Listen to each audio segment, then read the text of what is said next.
Outlet Liquor is your place to buy a case. Stock up and save when you shop the lowest prices available every day at Outlet Liquor. You never have to wait for a sale. The more you buy, the more you save. Only at Outlet Liquor. What's your outlet?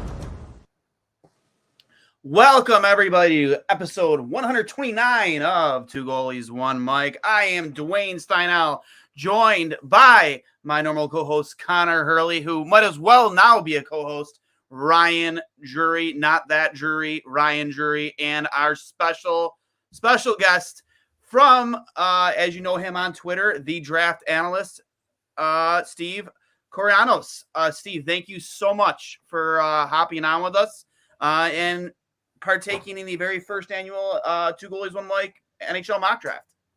Yeah, thanks for having me on, guys. Really appreciate it. Looking forward to it. Yeah, and before all hell broke loose, guys, I'm sorry that we came on here kind of late. I experienced in my 10 years, actually more than 10 years in this house now, I've only experienced 2 power outages, and both times have been while I've been live on air for a podcast. And literally when the clock just about struck 8 o'clock, everything in my house turned dark, and I almost started to freak out because I'm like, I didn't know what to do. But luckily I work off the city of Tonowanda's power grid with City Hall right across the street, and it was back on within 30 seconds. So apologize for the delay, everybody, but thanks for bearing with us, those who did. Steve, before we really get into this, you really kind of, I understand, obviously, I followed you for a while now.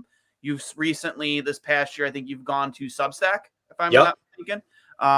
If anybody wants to reach out and see your work and obviously your in-depth draft analysis, or however you say it, since 2015, where they can find you and maybe give us some background on your story since you've kind of delved into this in 2015. Well, yeah, I'm on Substack now. I mean, I created a blog in 2014 called the draftanalyst.com. And I always was into prospects, really since I was right when I first started watching hockey. So I felt like there was maybe a little bit of a void. I felt like every year, it was the same thing. You wait for the hockey news to come out, and that was pretty much it.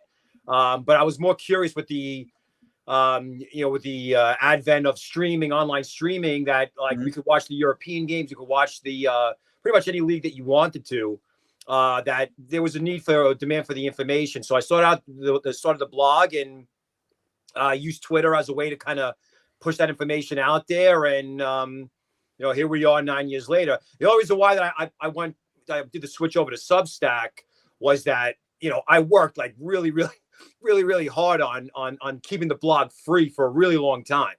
And that was really the intent. But then I realized, am I a sucker for doing this? And so I just decided to kind of, switch over to it. And really, it ain't even about the money. It's more like just the way it's set up. If you're a writer or a blogger, they make everything so easy. Like for example, last night I released my draft report. In the past, I had to get a third-party app and upload it, and then it goes through PayPal. With this, all you do is you drag it from your desktop onto the post, and then you just put the paywall ahead of it, and then there you go. And it's really that simple. So, I've been a hockey fan for almost 40 years. Obviously, I'm a New Yorker, in case you were wondering, and this time of year to me is a lot of fun. It's just all the information that's out there, but also the mystery behind the draft and how everyone speculates. And that's why I wanted to look, I was looking forward to this mock draft because that's what I've been doing. I've been doing mock drafts for almost a decade now. So just really happy to be doing this and keep, do whatever I can to make because if you think about it, the draft itself doesn't get a whole lot of attention because free agency is like 2 days in a week. So it's like hi and goodbye. Like the kids get drafted, they do their interviews, the teams like introduce them on like social media and on the website, and then that's it. You don't hear like anything about them until the dev camps and training camp potentially. So, for me, it's a 12-month job. I cover these kids. We have the World Junior Summer Showcase coming up in July. We have the Helenka for the next draft class in August. So, I just want to do whatever I can to keep people's interest going and provide information that might be hard to find. Yeah, and I didn't even realize when I reached out to you at first that you followed me on Twitter, which I was kind of blown away by because I followed you for quite some time. And I was, obviously, I reached out to you and I was like very, very, very, very excited when you were kind of with a timely response and decided to come on with us. But a guy who's been doing this for a while, and to get your insight and to really kind of grasp the format that we're going for here and try and have a lot of fun with it. And Hurls, I know you tweeted out earlier. I know you work, you're 9 to 5 Monday through Friday, but you've been hard at work today, huh, bud? Yeah, well, there's a lot of information on the internet. It's prospect rankings, mock drafts, team needs, a lot of different stuff. You say 9 to 5, 6 to 4. Thankfully, I'm able to do this podcast. 6 to 4. But yeah, 9 to 5 our time though. Yeah, that's the thing though. Like aside as a casual hockey fan, more focused on the Sabres. Aside from Bedard and Fantilli, I would say like a lot of casual hockey fans don't know a lot of these names.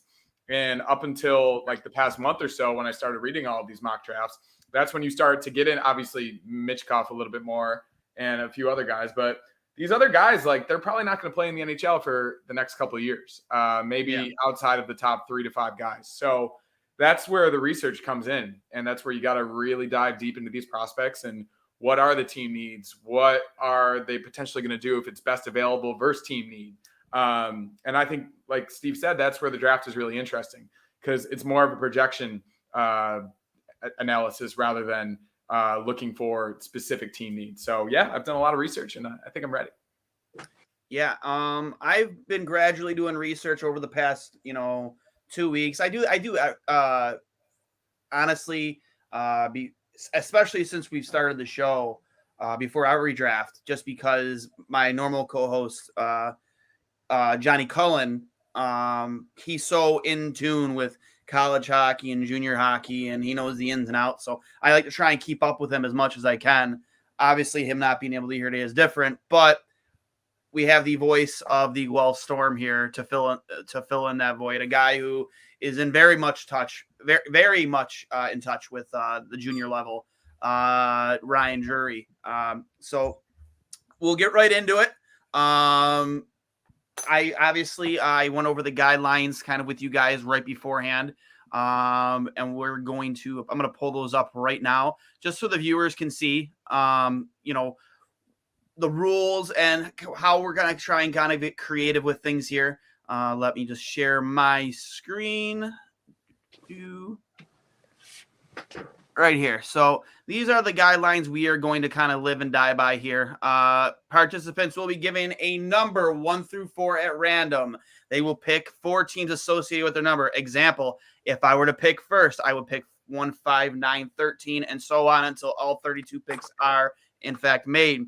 There will be a 1 minute 1 minute clock to make your pick, then a brief explanation on the player and why they fit for that team.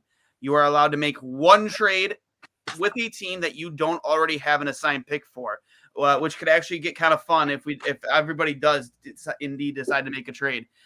Trade can be for future picks, prospects, or current rostered players. If you don't make your pick in the allowed time, the clock will restart and the next pick will begin. At the end of the draft, we will, of course, give ourselves our own our own draft grades, and maybe we can draft each other's draft or grade each other's drafts, and also kind of see who we are surprised if any four of us didn't pick a certain player who might have been graded to go in the first round. And what I mean by what the fun we could have is obviously there are multiple teams with multiple picks in the first round, meaning you could be trading what I could have. I myself could have one of I'm sorry, who has three? Oh, the Blues. The Blues have 3 first-round picks. I could have possibly a Blues first-round pick, and then maybe later on in the draft, one of you guys might have it, and maybe one of you guys want to make a trade. So it could get a little fun there. We'll see what happens. But without further ado, I do definitely want to get right into this. Any guys' thoughts before we start the clock for pick number 1 and actually find out who will be picking first? Who's picking? Okay. Let me just stop. Yeah, let's get to the nitty gritty. Who Did we just we had the trade today? I don't know if it matters though. We had the Montreal trade with Colorado, so Colorado's picking 31. And I did not see that actually. You are just now the new Hook trade. now. Yeah, new hook for 31 and 37. And what's his name? Oh yeah, so Montreal will be so Colorado will be picking. Yeah, Colorado's got 31, 37. New hook to Montreal, and I think Gianni Fairbrother was the guy from the minor league guy. Yeah, I think it was Fairbrother. Right. So Montreal isn't taking Colorado's place in the first round. Colorado's just gaining that first round pick. It was the Florida pick. It was the Florida pick from the Sherrod trade. Okay. So it was 31 because Florida, in the Cup final. So Montreal went all the way down to 31, and they relinquished that pick to what's it called? Colorado for New Hook. Okay. Let me just update that right now. Yeah, there was a whole bunch of trades in the last well, I know Tyler Toffoli was traded. Which Blackwood to San Jose, and of course the Dubois, the sign and trade. Yeah, which I mean, I guess for me when it comes to Dubois, it's kind of, he was unhappy with where he was in Columbus, then he goes to Winnipeg. He's not happy in Winnipeg. Now he's in LA, in a very much more temperature friendly state. How much longer is it until he's unhappy again? Exactly. They paid a lot too. Velarde had a good year, man. Yep. Mario they paid a lot. They gave Kupari a lot, but that's and then they gave him almost 8.5 mil AAV season. I mean, we'll see. Yep, and Buffalo native Alex Iafallo. I feel bad. Yeah, I said he had 2 years left in that deal. He was pumped to sign it, and now you're going. Now you're going to cold, icy cold. You're going from Manhattan Beach, which is the greatest place in the world, to Winnipeg. Oh, and he's a big surfer too, so he's so upset today.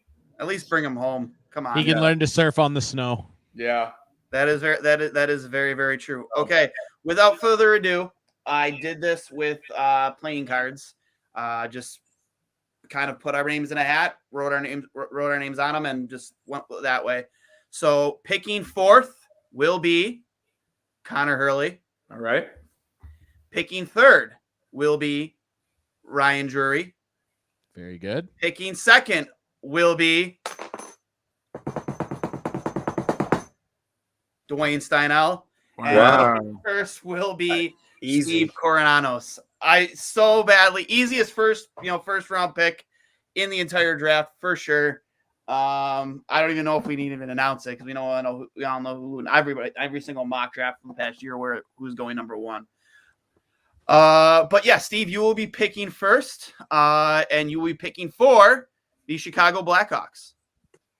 All right. So with the first pick in the 2023 NHL draft, I'm going to take Connor Bedard out of Regina in the WHL. Big surprise, everybody.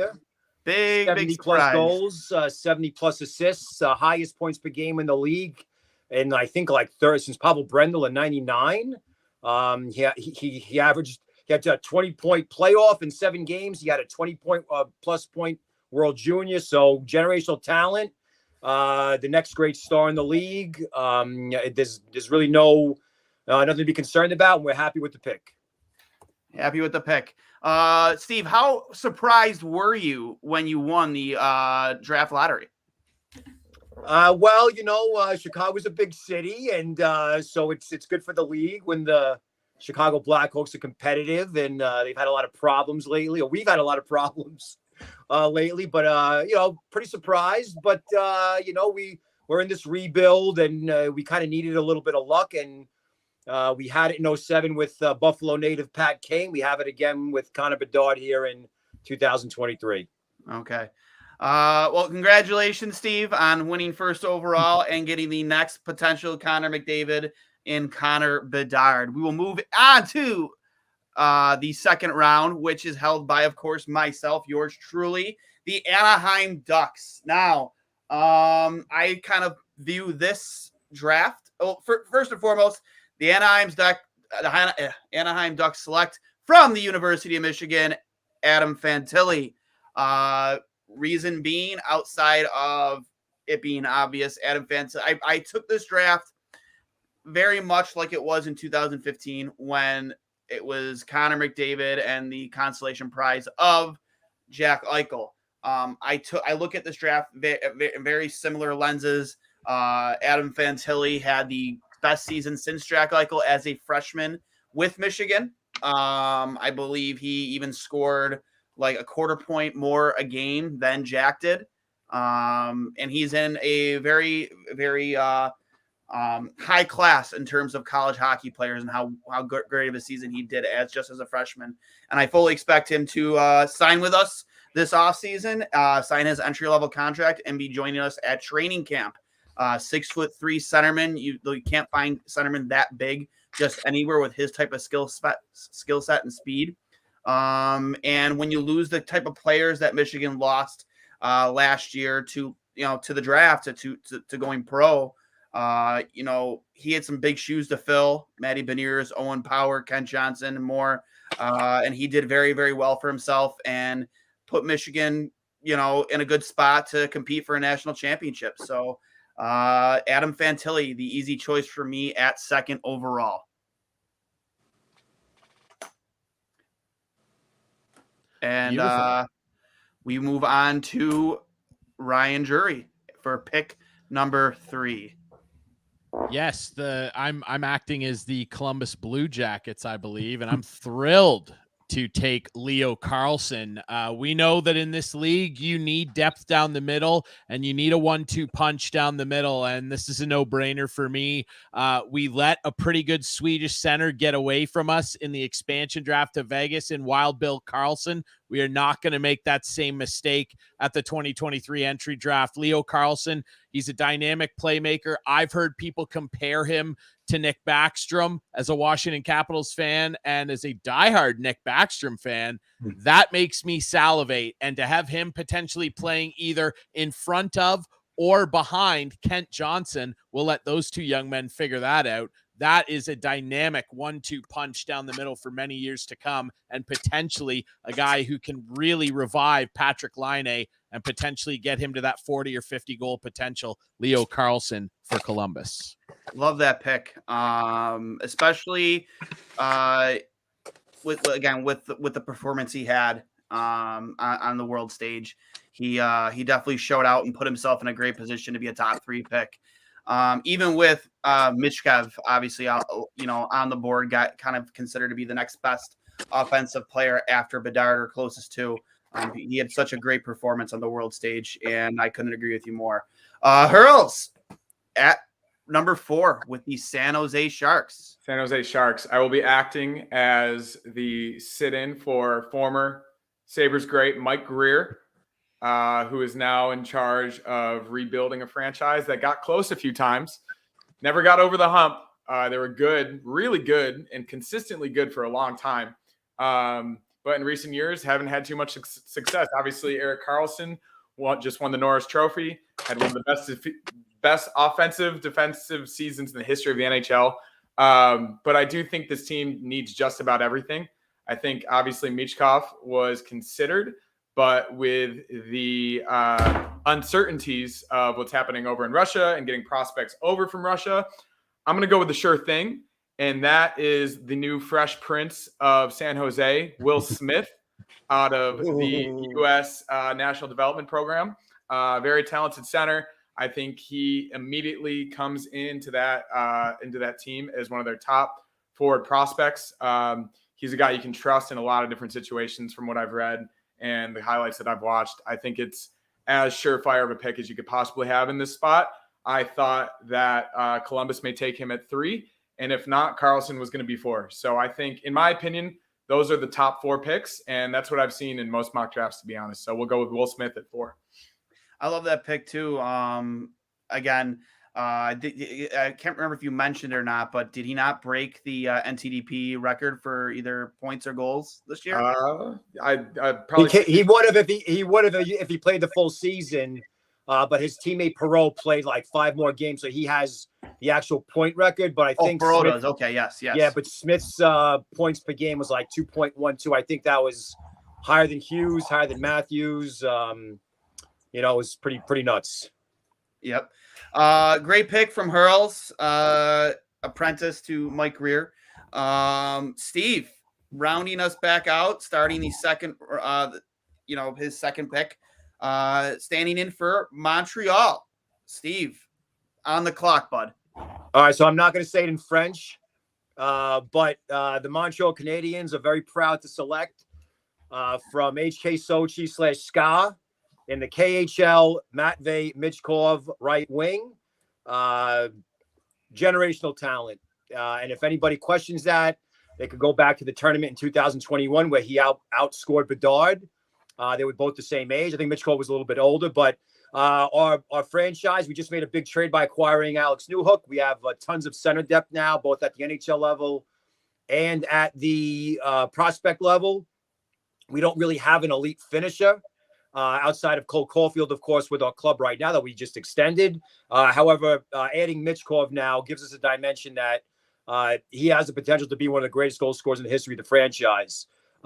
Comparisons to Nikita Kucherov, Alex Ovechkin, he broke their records playing in Russia. So although we have to wait because of his KHL contract, which doesn't expire until 2026, we feel that we have enough depth in the system. We're also in year 2 of a rebuild. So I feel that we're in a position where we could sustain any holes, let's say, over the next few years, address holes with free agency or trades. And when Matvei shows up in 2026-27, our window will be open to contend for the playoffs, possibly for the Stanley Cup. Yeah, I love that pick. So Steve's first 2 picks, Bedard and Michkov. How about it? Personally, me, if I was drafting, I did draft second overall, but it should have been a much tougher decision between Fantilli and Michkov just because of obviously the ceiling that Michkov has. It's unbelievable. Like you said, 2021 he outscored Bedard. He was phenomenal, and obviously with the being scared of the possibility of him not coming over to the NHL to the team that does draft him, him being under contract in the KHL, him not being obviously able to come over right away when you want him to. I understand why he would fall on draft boards, but I think that the risk is much worth the reward, even higher than where Steve took him at 5. We will kick it right back to me with my second pick for the Arizona Coyotes. Obviously, this wasn't a tough pick for me. I'm going to go with Will Smith's teammate, Ryan Leonard from the US NTDP. Right winger, just a great complement player if you have a good centerman already set in place. Very hard-nosed player, tough, gritty, hard to play against. And I think for Arizona at this pick, he's just the type of player they need, especially with the players they already have in place. They have a very good young core of talent there with the picks they've made, even though obviously the state of the franchise isn't where you'd like it to be. If you are, in fact, an Arizona Coyotes fan, I know there isn't a ton of them out there, but I think adding a guy like Leonard would really, really make that team much tougher to play against because he is a very difficult player to play against. He really does check all the boxes for me in terms of what you want in a top talent. So I'm going to go with Ryan Leonard, right wing from the US NTDP. Just your thoughts or opinions on the pick, and then we will move right back to Ryan. It's a good pick because the Arizona, they've been rebuilding and they've been stockpiling picks, and looks like they have a pretty good core brewing, but they really don't have that. I guess they have Dylan Gunther, but you add now a secondary piece to that, where you have 2 right wings. They say he might be able to play center. I see it, but he had a phenomenal year. I mean, almost 50 goals. He scored 50 goals. He almost hit 100 points. Golden goal in the U18 World Championships.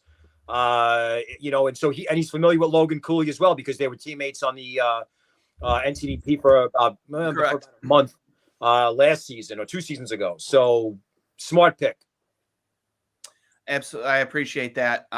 We will rip it right back over to Mr. Jury himself, fresh off picking Leo Carlsson. Who will your second pick be, Mr. Jury? So I'm sitting in for former Sabre Daniel Briere and the Philadelphia Flyers here. I want to say on the Michkov thing quickly, Montreal is a place I think he could end up. There, I know a lot of people are whispering that he could drop all the way to the Caps because of the Ovechkin factor. Montreal might be a place that I actually think he could land. They have a history with Russians. Kovalev was a huge star there. Markov, I'm sure that they've probably gotten the phone to him to maybe give him a call and say, hey, Montreal would be a pretty nice place to play. And it's a giant market. You can't get much bigger than that. I actually think Michkov could land there. For my pick for the Flyers, now I might be jumping up the board a little bit on some people's lists, but knowing this guy and watching him a lot this year, particularly victimizing my Guelph Storm, I think this guy is a perfect Philadelphia Flyer. He plays with a lot of snarl. He's a big body that goes to the net, and he scores goals in all different types of ways. And for my money, I think he might have the second best release in this draft behind only Connor Bedard. The Philadelphia Flyers are very pleased to select the captain of the Owen Sound attack, Colby Barlow. Good pick. Good kid. Whoa. I mean, he didn't even go. I'm not going to say that's off the board. It's not, but he wasn't in a lot of guys' top 10. But you kind of want to, obviously pick need over where people had him ranked. But I love that pick from the Owen Sound, Colby Barlow. Great pictures. Here's my thought on it, right? Obviously, I have a little bit of a bias too because I watch the OHL more than any other league, but also I think that this is a combination of team need because much like Hurl said with San Jose, I think the Flyers need literally a bit of everything. And you just can't find these high-end goal scorers very easily outside of drafting them or making a blockbuster trade where you lose an elite talent going the other way. So I think that not only does he fit the need that they have, but he also is a Philadelphia Flyer. Like I can picture Colby wearing the orange, black, and white. He is such a Flyers player, and I think he would fit really nicely into their mix. Yeah, he's very underrated. He would have came pretty close. If he didn't get hurt, he would have probably came close to matching Maggio for the goal scoring title. And he had good tournaments. He was good at the top prospects game. The thing with Barlow that I love is that he's not just a goal scorer. He's a penalty killer. He's physical. He's got a great motor.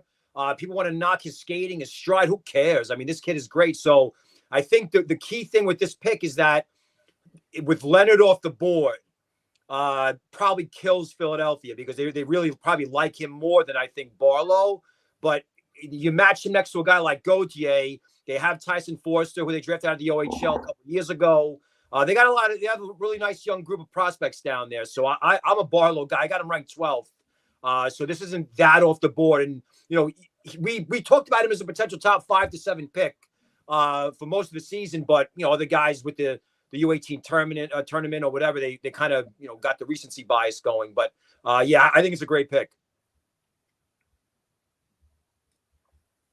Okay. Again, I like the enthusiasm, and I couldn't agree more, even though some might say it's a little bit off the board, but I think you also need to find a guy that can play with under Torch John Tortorella, a guy who sometimes might rub you the wrong way. And I think Barlow is that type of player.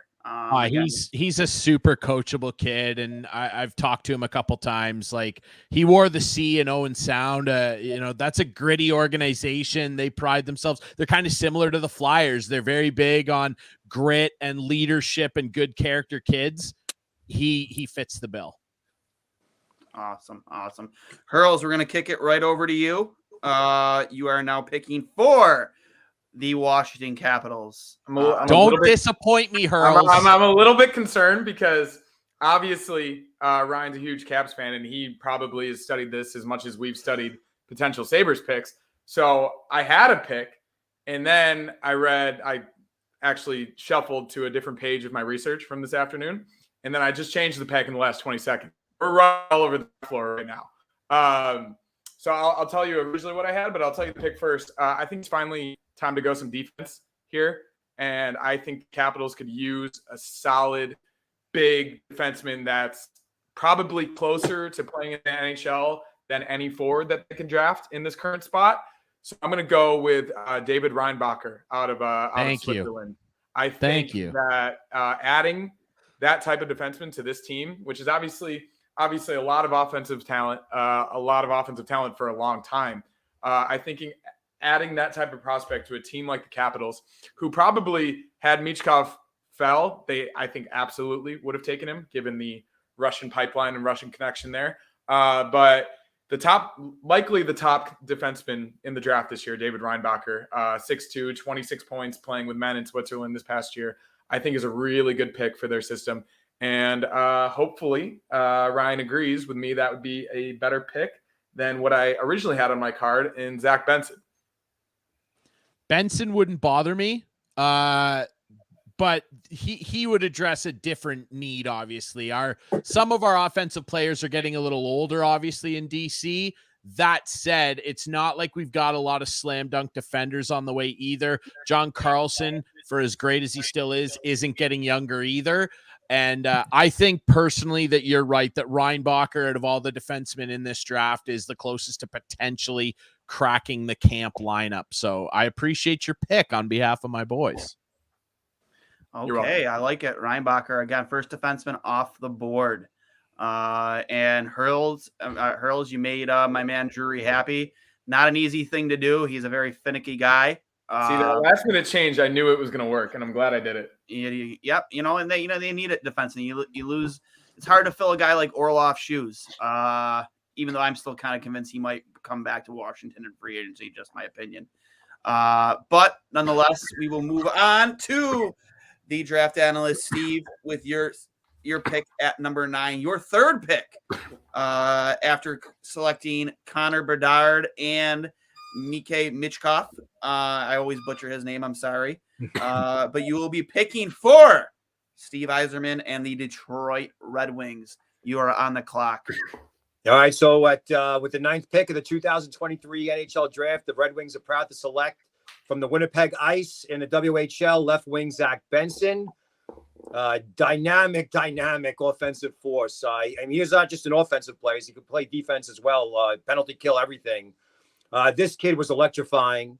And Sabres fans aren't going to want to hear this, but we got to be honest, right? Got to be honest that Winnipeg was a powerhouse. They were a steamroller. They have all these high draft picks on the team. And Matt Savoy, the Sabres first round pick, was the center on the number 1 line. But there were a lot of nights where Benson was the better player. And I'm not going to go as far as to say that Benson carried him, because Savoy's a fantastic player. But when you could control the offense by yourself and you're 5'9", you could skate like the wind, and you're physical, you're aggressive on the forecheck, deadly on the power play. So the Red Wings, they've been picking pretty safe players, right? Guys with 200-foot acumen, a defenseman. Obviously, Lucas Raymond's hit really well for them. I think adding a guy like Benson is another type of Raymond-type player. So I got him ranked 5th behind the big 4, and I think this is a steal at 9. I couldn't agree with you more. I love that pick. I love Benson too. Like, Steve, tell me if I'm way off base here. Like, he reminds me of a Western Hockey League version of Mitch Marner. He really, really does. Yeah, and I would say, well, picture Mitch Marner with someone pissing in his Cheerios. I mean, this guy plays angry. He's not scared of anybody. It cost him a little bit because he's become a target. He had, I think he might have had like a shoulder injury that knocked him out for a month. It was a really dirty hit. I think around like mid-March, but he came back. What really sold, I was high on him all year. I think I had him 9th as far back as May of 22. What really sold me about him this year is when he came back and they were in the WHL finals against Seattle. Seattle was just shutting everything down. Like you just couldn't get to the middle of the ice. And you saw the experienced guys on Winnipeg get frustrated, except for Savoy and Benson, the 1-2 punch. And it was just like, so they didn't score a whole lot in that series, but you're talking about 7, 8, 9, 10 times a game where they had money chances. They had and they created them on their own against, I would say, like almost an AHL caliber defense. So this kid has 100-point potential. I see Marner in him. I see Braden Point in him. There's like I said, he would have hit 100 points had he not been hurt. So to me, this is I'm smiling like a freaking Cheshire cat with this pick right here. This is a steal for Yzerman at 9. Yeah, I couldn't agree with you more. We're going to obviously kick things over to my next pick for the St. Louis Blues. First of 3 first-round picks. We'll see if they make all 3. I'm not sure. I haven't looked to see who has the other 2. But this is an easy one for me from UConn. I'm going to take Matthew Wood, a guy who's very versatile, 6'3", almost 200 pounds. There's one thing in this league that you can't teach, and that's size. Matthew Wood, spoke very highly about Tage Thompson when he interviewed with the Buffalo Sabres. How it's kind of like it's a player that type kind of he models his own game after, inspires him almost.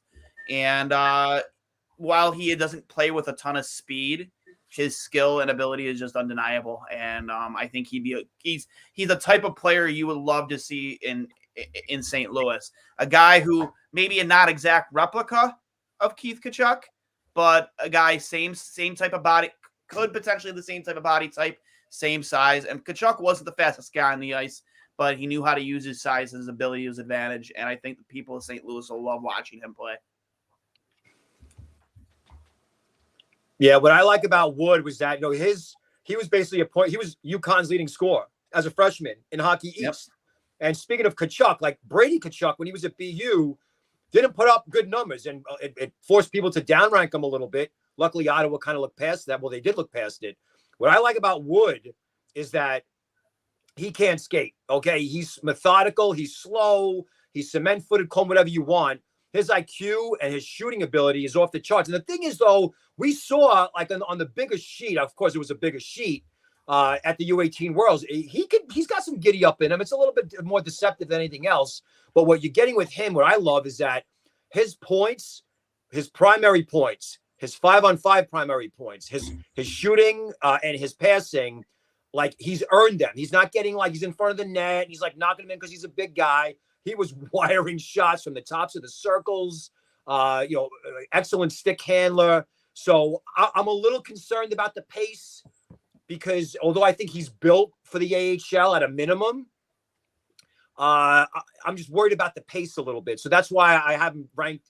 I have him ranked at 20. But I still think that what the Blues have going on, if you look at the forwards in their system, guys like Bolduc, guys like Jake Neighbors, the Jimmy Snuggerud, that's really just adding another like elite scoring wing. And the formulas worked out for them in the past, so why not keep it going? Yeah, I couldn't agree with you more. And like I said, I think they have everything in need when it comes to speed. It's not bad to have a guy, while, again, he lacks a little bit of pace. I think that when you know how to use your size to your advantage, when you have that type of scoring ability, when you have the skill just in general, the handwork, I think you can make up for the lack of pace. That's why I took him where I did for St. Louis. I think he really does fit that mold. Look at Mark Stone. Exactly. Mark Stone, he has breakaways all the time. The guy he's knocked for his skating. So if you're smart, you're smart. That's exactly. We're definitely smart. We will move on to Ryan, who will be picking for the Vancouver Canucks at 11. Ryan, right back on to you. Hold on, call the riot police. Go to the riot police and the board up all the stores downtown. If you don't make this, if they don't like this pick, man, they're gonna riot. Well, that's too bad because I love the folks out in Vancouver. It's my favorite place in the world, and I mean, I don't even think we're going to need the draft clock at all because we're all nailing these picks pretty quickly. I think they're going to be very happy with my selection of Braden Yeager out of the Saskatoon Blades. Good pick. Now, depending on where you're looking, I mean, some lists have him just inside the top 10. Some have him as low as 17. No. I'm thrilled to get him at 11 for the Vancouver Canucks. A kid in an abbreviated rookie season in the WHL that almost had a point per game, 18 points in 24 games. In his sophomore season, he puts up 34 goals. This year, 78 points in 67 games. I think he's a dynamic talent. He can kill penalties. He got way better at faceoffs this year in his draft year than his first 2 seasons in the league, which I take as a kid who wants to work on the little things and the details that are going to make you successful at the NHL level. He also can turn and burn. The kid's a pretty quick skater, and I think that Vancouver, they love their fast guys out there, the Burrays, the Pedersons, they love their speedsters. This guy's going to fit right in and hopefully blend with some of those dynamic young wingers they have there. I could see him pairing up real nicely with a guy like Niels Höglander and causing some real offensive damage. I'm thrilled to get Braden Yeager at 11. I like that pick, especially for the exact reason you said, Niels Höglander. A guy that when he was being kind of not shot, but he was in the rumor mill for Vancouver last year. I definitely had interest in him as a Buffalo Sabres fan. I thought he would fit very well here with Don Granato in Buffalo, but I love that pick.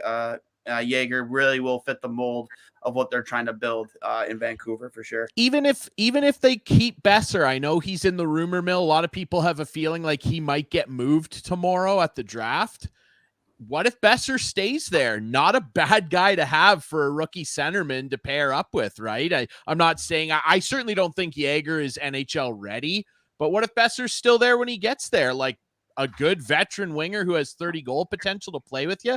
It's not a bad scenario. The Canucks are going to have some tinkering to do for sure. Not bad at all. We will move on to the 12th overall pick, where Connor Hurley will be picking for the Arizona Coyotes, which is their second pick of the first round, which they received from the Ottawa Senators. Yeah, so Arizona had 2 high picks last year as well. They went with 2 highly skilled forwards, and Logan Cooley and Connor Geekie. And I think they have the opportunity to do that here again. Remember, you have Ryan Leonard already as well. Exactly. So you drafted Ryan Leonard. You drafted Logan Cooley and Connor Geekie last year. I think it's time to go with some defense. I guess I'm the only one that's going to pick defense in this draft, but I think it's time. And I think it comes down to 2 guys. I think it comes down to Tom Willander, who is going to play Boston University out of Sweden. 6'1", similar to David Reinbacher in his build, but I think another big defenseman that you can slot in there in a couple of years and just not have to worry about. Or Axel Sandin Pellikka, also out of Sweden. And I'm going to go with Willander, mostly because Arizona has a guy in Victor Soderstrom, also a 5'11" Swedish defenseman who they really like. He's played really well in their AHL affiliate in Tucson. Had 30 games with the Coyotes this past season and performed well. So just in the interest of diversifying their defensive corps, getting a bigger guy in there, a little bit more defensive minded. I think Axel Sandin Pellikka is more of an offensive threat, puck mover, whereas Willander is more of a shutdown defensive type.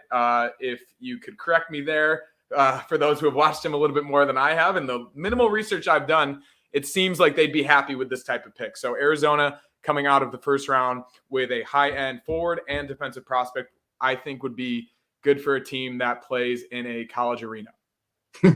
I love it. Yep. Willander, definitely. I don't think he wasn't. I want to say Sandino, he was ranked ahead of Willander in a lot of mock drafts, but I still very much value him as a top 3 defenseman in this draft. So great pick from Connor Hurley, picking on behalf of the Arizona Coyotes, playing out of Arizona State for to be determined. We don't know. So we don't know. Now to the most important pick in the draft for this podcast. We move to the 13th overall pick, which is being held by Mr. Draft Analyst himself, Steve Kournianos. Steve, who are you bringing to the 716? The Buffalo Sabres have a trade request to announce. Wow. Let's hear it. All right, so the Buffalo Sabres would like to trade down from number 13 to the Detroit Red Wings at 17 in exchange for... You actually cannot do that because you hold the 17th overall pick. So you got to choose another team. Man, this one worked out great because I would have got 2 seconds. 16 is available, and there's a player on 16 that I'd be interested in dealing to the Sabres. His name's Noah Hannafin. So here's my trade then. All right, so for me to trade down from 13 to 16 with Calgary has a second-round pick. That might be a little bit too rich, but I'm going to go for it anyway. So how about this? I'm going to trade the 13th pick to Calgary for number 16. And I want a prospect of yours. All right. Okay. The prospect that I want is defenseman Jeremy Poirier. Right shot defenseman, or left shot defenseman, but he can play the right side. He's a offensive minded guy, and that's my trade offer. Oh, and it's all on Connor Hurley, the GM of the Calgary Flames at 16th overall. Connor, we need an answer, bud. Okay, so the trade is the Sabres. So the Flames would be moving up to 13. Yeah, 3 whole spots, but I want that prospect. And the Sabres want the defensive prospect Jeremy Poirier from the Flames. Yes. What can you enlighten Sabres fans what type of prospects this Jeremy Poirier would be? He would be power play quarterback. Not that you really need one because you have Deline and everything like that, but the defensive pool's getting kind of thin in Buffalo now because everyone got promoted. And although you signed Ryan Johnson, the Sabres the last really every draft under Adams has been a lot of skill forwards, a ton of skill forwards. So although that they could take a swing and go best player available, a guy like Dvorsky's available. They had 3 first-round picks used on center iceman in 21 and 22 combined. So I don't know if I'm going to go for another first-round caliber center. So that's why I'm willing to trade down. But Poirier would just add more depth to the to my prospect pool. He's an offensive-minded defenseman. And on top of that, there's still players on the board that we like, that we think will be a best player available type. But we could just move down a little bit and gain an extra asset because we do need to add defense prospects. I accept. All right. I like it. I absolutely accept, and I accept for a couple of reasons. Obviously, adding defensive prospects to the Sabres system, I think, is really, really important right now. I think it would have been a good pick in number 13 anyway, with Pelika or any one of these other defensive prospects. But moving down 3 spots, still picking in the first round, and gaining you said a second round pick as well. No. I'm not that mean. No, I changed out the second round pick for Poirier. Okay. I think it's either way. Gaining a prospect in the process while moving down 3 spots, I think is a good deal for the Sabres, and I think it's also a good deal for the Flames, who apparently have a team of players that don't want to play there anymore. So I think getting a couple of good young offensive prospects into that system would be good for the Flames as well. So by all means, I accept. All right. So the 13th You're on the clock. Overall pick now belongs to you, Mr. Connor Hurley. You move up to 13. And who will your choice be? So based upon the consensus best forwards available from what I have determined in my good amount of research, I will go with center from the Allsvenskan, Dalibor Dvorsky. I think adding any type of high-end offensive talent to the Flames at this point would be a good idea. They just lost to Foley. You got to surround their top-end offensive talent that they still have with somebody. And I think based upon what I'm seeing, he seems like the best forward available at this point. So I think that's a pretty good pick. I love it. First trade on the books made by Steve Kournianos to the Calgary Flames, where Connor Hurley picks Dvorsky, moving Buffalo back to 16, not only 3 picks back, but now I am on the clock. I feel all this pressure because I was thinking about making a trade. I'm going to hold off right now, though. I'm going to, that's a big splash for me. That's a big move because Buffalo definitely needed that defensive depth. And while a left-handed shot, being able to play, having the versatility to play both sides is huge, especially in today's league where, the right-handed shot is so coveted and you tend to overpay for a right-handed shot when they are available. So great move by Steve. Even better, to gain that defenseman, and great pick by Connor Hurley for the Calgary Flames. Now we move on to 14 for the Pittsburgh Penguins. Obviously, big pick for them. It is a huge pick. And I think I'm going to really make Pittsburgh Penguins fans happy. A guy that I did not know would fall to this pick. I thought he had Buffalo written all over him, but Buffalo just moved back to 16 and gained a defenseman. I am going to take another USNTDP player, Oliver Moore, centerman, possibly the fastest player in the draft. Even, I think he matches Bedard almost. Bedard, maybe not as quick as McDavid. I don't think anybody is as quick as McDavid in the world. The guy he tends to or always gets compared to. But Oliver Moore, guy, skates like the wind, and on a team that I'm not saying it lacks speed right now, but I think you slot Oliver Moore down the middle and have one of the best centermen of all time to learn from, and Sidney Crosby would do his game, a huge benefit. So I'm going to take from the University of, even though he will be heading to the University of Minnesota, Oliver Moore from the USNTDP. That will be my pick at 14. I like it. Guys, don't applaud me all at once. I mean, come on. Yeah, listen, I mean, he's a great two-way player. He is not just a fast guy, north-south. He's definitely more of a shooter than a playmaker. But he had to be the second line center. They had no choice. They're the greatest top line in like the history of U.S. junior hockey.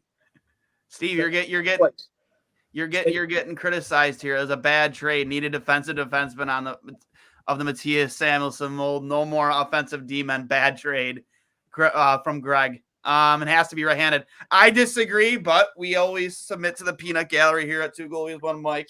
Well, you got Ryan Johnson. I mean, he signed. If Ryan Johnson didn't sign, if he opted to test free agency, then I would say, yeah, you have to fill that void. But the right side right now, you got the kid Komarov. He's pretty good. He was on Quebec for the Memorial. He was on a Memorial Cup winner, and he played big minutes. He was a kid that you got in the 4th or 5th round. They have a guy like that already in place in Komarov. Obviously, he's got a long runway. You got to wait for him to develop. He's got to go to Rochester. So I disagree. They definitely need both. They need bodies. Like their depth chart, prospect-wise, on the left side and the right side is very thin, and understandably so. Look at what they got going on in the NHL right now. So I agree that they have to find a Samuelsson type for the right side. But again, you're not really going to find that in round one once Reinbacher and Verlander are off the board. So maybe if you want to trade up for them, I get it. But no, I disagree. I think that no matter what kind of and again, I have a freaking plan. I got a strategy. So just wait till I take the pick. I love it. Listen, at least you don't know Mauricio yet. Mauricio is a guy who tends to be in the chat, I guess only during the season. But he really gives it the hurls quite a bit. So at least you're getting some too. Okay. All right. Honestly, I think Hurls feels a little naked on the show if he's not getting criticized by Mauricio Arenas. Yeah, I'm over it. Yeah. But the next pick will go to Ryan Jury, acting GM for the Nashville Predators. Ryan, you are officially on the clock. The crowd is watching you. We are in Nashville. Who are you picking? I'm sure that a lot of people probably assume I'm going to take the defenseman here because there's a pretty good one still on the board. I'm not going to do that. I think that the Predators are in a bit of a little, rebuild. They haven't gone scorched earth yet. Oh God, not Mauricio. No, not yet. Not Mauricio doesn't get to say anything until I make my pick here. I'm not going to take the defenseman. But I am going to take another young man that I watched a lot this year in the OHL who generates scoring chances like few others in this draft. If you look at his scoring chance generation numbers, they're off the charts and it's all over the ice. If you're into heat maps and that sort of thing, this kid's is off the charts. He's an extremely dynamic offensive contributor. He can score goals. He can drive the net hard. He can drive defensemen crazy with his physicality, and he's a pretty good skater too. I think Barry Trotz is thrilled to take a young man by the name of Quentin Musty from the Sudbury Wolves. Musty is off the board. Buffalo, Hamburg native. Oh, wow. And that's early for him, too. He's projected to fall beyond the 20th overall pick. Well, I disagree with that. I've seen lists with him as high as 14. The one I'm looking at right now has him at 17. I actually thought about making a trade and trading down, but I just can't do it. The Nashville Predators, they've obviously traded away a lot of talent.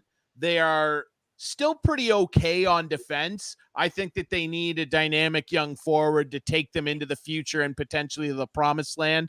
I can't pass up an opportunity to take Musty. And again, like I said, the way he generates chances on what I would call, with no disrespect, please, folks in Sudbury, don't come down here after me, an okay at best Wolves team where he was night in and night out the attraction. This dude generated a ton of scoring chances, and he does it in so many different ways. He can kill penalties as well. He's got a great active stick. He strips the puck a lot and causes turnovers down low in the offensive zone. He drove defensemen crazy in the OHL this year, and I think he's going to do it for a long time in a Nashville Predators uniform. Quentin Musty off the board, Hamburg native here in Buffalo. Definitely, for sure. I love that pick. I love Musty. I would love to say he's friend of the program, but we have yet to have him on as promised by my normal co-host, Johnny Cullen. I guess he's still working on that. We do have somebody in the peanut gallery. Has the draft started? It has started, for all of those interested, for Mr. Howe. I don't know how do you pronounce that? Is it Who? How? I'm asking you who's on first. Yeah. From John K. Nice trade. Sabres need defensemen, although their organization and there are players at 16. I know he is not a right defenseman. Dude, you spoiled it.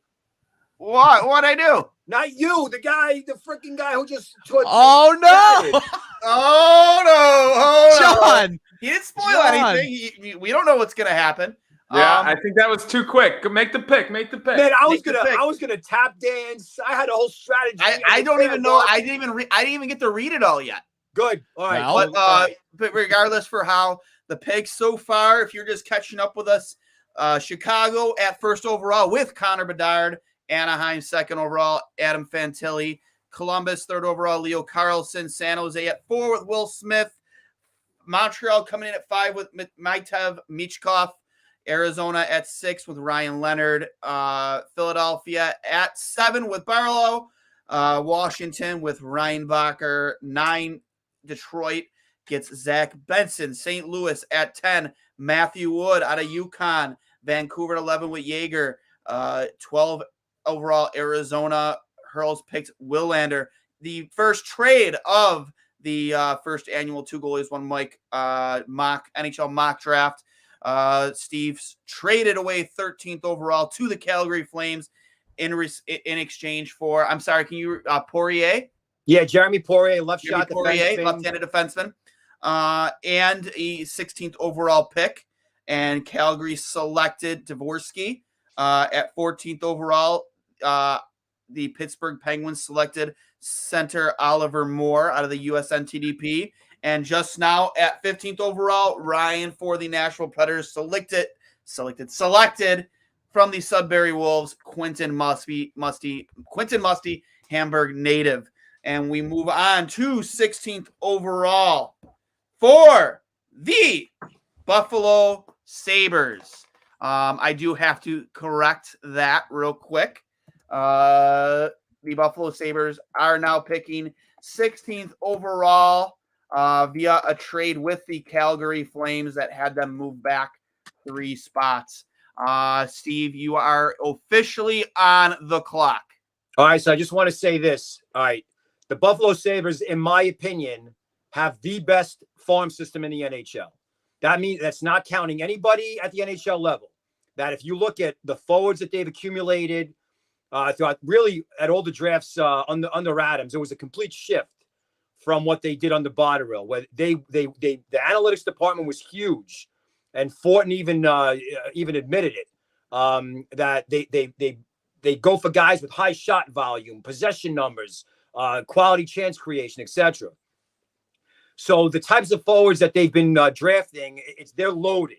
So although you could, because you're the Sabres, you had a 90-plus point season, third best offense in the league, you can go out and take a chance and draft another center, right? Draft a guy like Nate Danielson, who's available right now. Draft a guy like, let's say, Callum Ritchie, who out of all the centers that they have right now down on the farm, no one really plays that kind of game. Like Ritchie's a big kid. He could skate. He's a playmaker. You saw how well he played with Celebrini at the U18 Worlds, and he was like one of the best players on Oshawa this year. So, but the reality is that the defense needs help just as a contingency. That's it. You just want to play it safe. And that's why not only I decided to trade down, because I had a feeling one of 2 defensemen that I was going to target were going to be there. One being Sami Palika, the right-handed shot out of Skellefteå in the SHL, and then Dmitry Simashev, he's almost like a unicorn, like the big mobile defenseman out of Russia, local Yaroslav on the MHL. So by trading down now, I got a really good AHL prospect in Poirier. He was one of the top scoring rookie defensemen there. But now with that pick, I'm kind of wondering, like, do I go with Sami Palika, the right shot defenseman? He's Swedish. He could play in the same power play with Dahlin. You could have all these possibilities, but I'm going with the big physical, fleet-footed, soft-mitted, borderline shutdown guy in Simashev, who's really, I mean, if you watched him play this year, he was a vacuum cleaner. This guy with a long stick, he's got size. Now, the only thing with Simashev is that his offensive numbers aren't that great. But again, he was killing a lot of plays, and he's very unselfish. So the power play didn't run through him, although he was the nominal power play quarterback. So I'm going with Simashev here. I'm ecstatic that I turned 13 into Simashev and Poirier. And so the other thing too is the Sabres have drafted out of Russia, right? They drafted Kisakov, they drafted Steve Sardarian, they drafted the Nuchev kid who just shoots all the time. Prokhor Poltavov, who's probably one of the best prospects not playing in North America right now. So I'm loaded. I'm at a position of strength, and I'm going to take a little bit of a gamble with the Russian factor. But I think that this is a guy that will not. He was not going to be a bottom pairing guy. He's going to be a guy who's going to push for the top 4 at some point. So yeah, I'm very happy right now to come away with Simashev and Poirier from originally starting out at 13. Yeah, I think Sabres fans would all be very, very, very happy with that pick.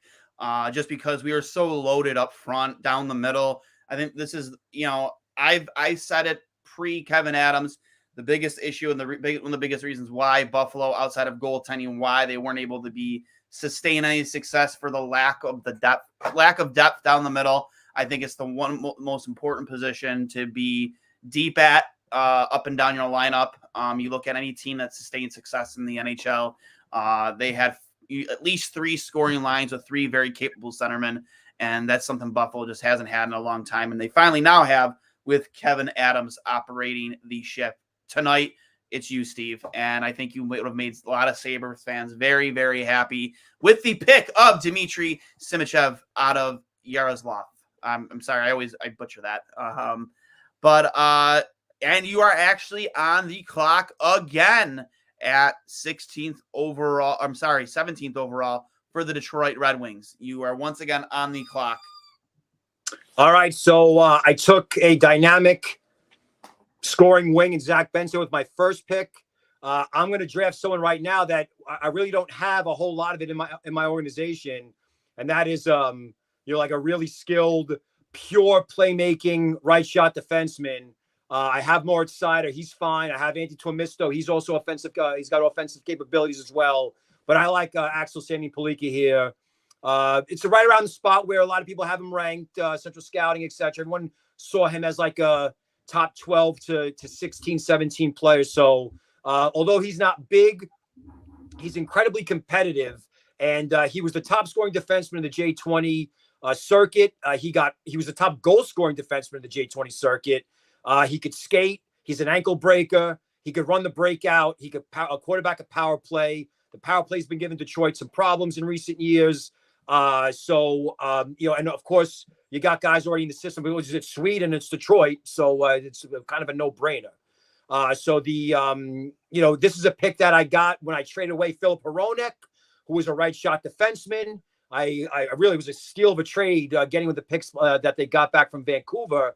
So basically what I'm doing is I'm replacing what Hronek would have been, let's say 3, 4, 5 years down the road, albeit more expensive, with a younger, probably more talented, higher upside defenseman in Sandin-Pellikka. So I'm very excited. I love that pick. Any guys, your thoughts? We'll start with you, Ryan. Well, like Steve said, he's just such a Red Wing, isn't he?